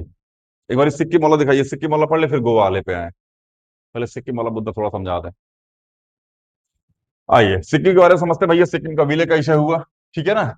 सिक्किम का विलय आजादी के समय सिक्किम को भारत की शरणागति प्राप्त हुई। शरणागति पता सिक्किम को परेशान किया जा रहा था और सिक्किम भारत में शरणागति लेने आए। भैया हम आपको यहाँ शरण लेने आ रहे हैं और हमको जूम कीजिए थोड़ा सा इसको, इनको हटा दीजिए, इनको बाद में पढ़ेंगे अभी। बढ़े, आजादी के समय सिक्किम को भारत की शरणागति प्राप्त हुई। इसका मतलब यह कि तब सिक्किम भारत का अंग तो नहीं था, क्योंकि शरणागति प्राप्त हुई थी तो सिक्किम भारत का अंग नहीं था, लेकिन वह पूरी तरह संप्रभु राष्ट्र के संप्रभु राष्ट्र भी नहीं था। संप्रभु मतलब खुद अपना निर्णय लेने के लिए जो राज्य सजग हो, जो राज्य एक्टिव हो, ऐसा राज्य भी सिक्किम नहीं था। सिक्किम की रक्षा और विदेशी मामलों का जिम्मा भारत सरकार का था, जबकि सिक्किम के आंतरिक प्रशासन की बागडोर यहाँ के राजा चोंग्याल के हाथों में थी। यह व्यवस्था कारगर साबित नहीं हो पाई, क्योंकि सिक्किम के राजा स्थानीय जनता की लोकतांत्रिक आकांक्षाओं को संभाल नहीं सके। सिक्किम की आबादी में एक बड़ा हिस्सा नेपालियों का था। नेपाली मूल की जनता के मन में यह भाव घर कर गया कि चोंग्याल अल्पसंख्यक लेपचा भूटिया के एक छोटे से अभिजन तबके के शासक उन पर लाद रहा है। ध्यान रखिएगा, लेपचा और भूटिया ये आज भी वहां की मूल निवासी हैं। लेपचा और भूटिया, ठीक है ना, आज भी सिक्किम के मूल निवासी हैं।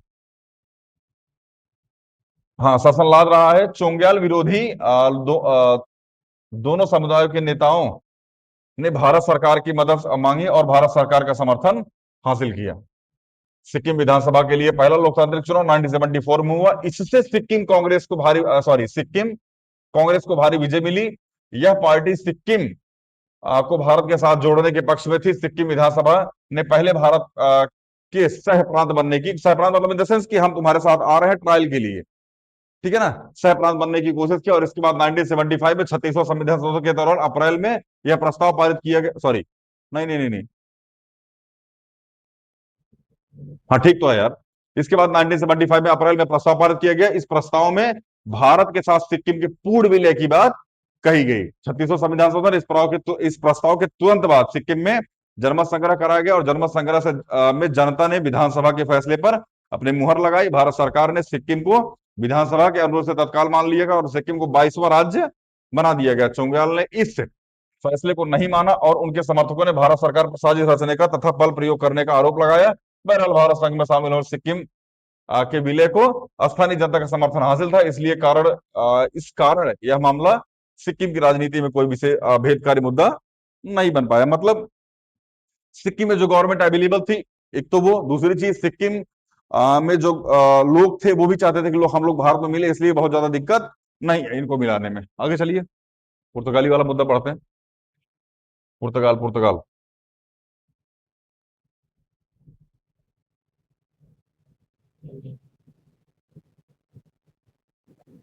आइए, गोवा का मुद्दा पढ़ते हैं, सॉरी पुर्तगाल बोल रहे थे।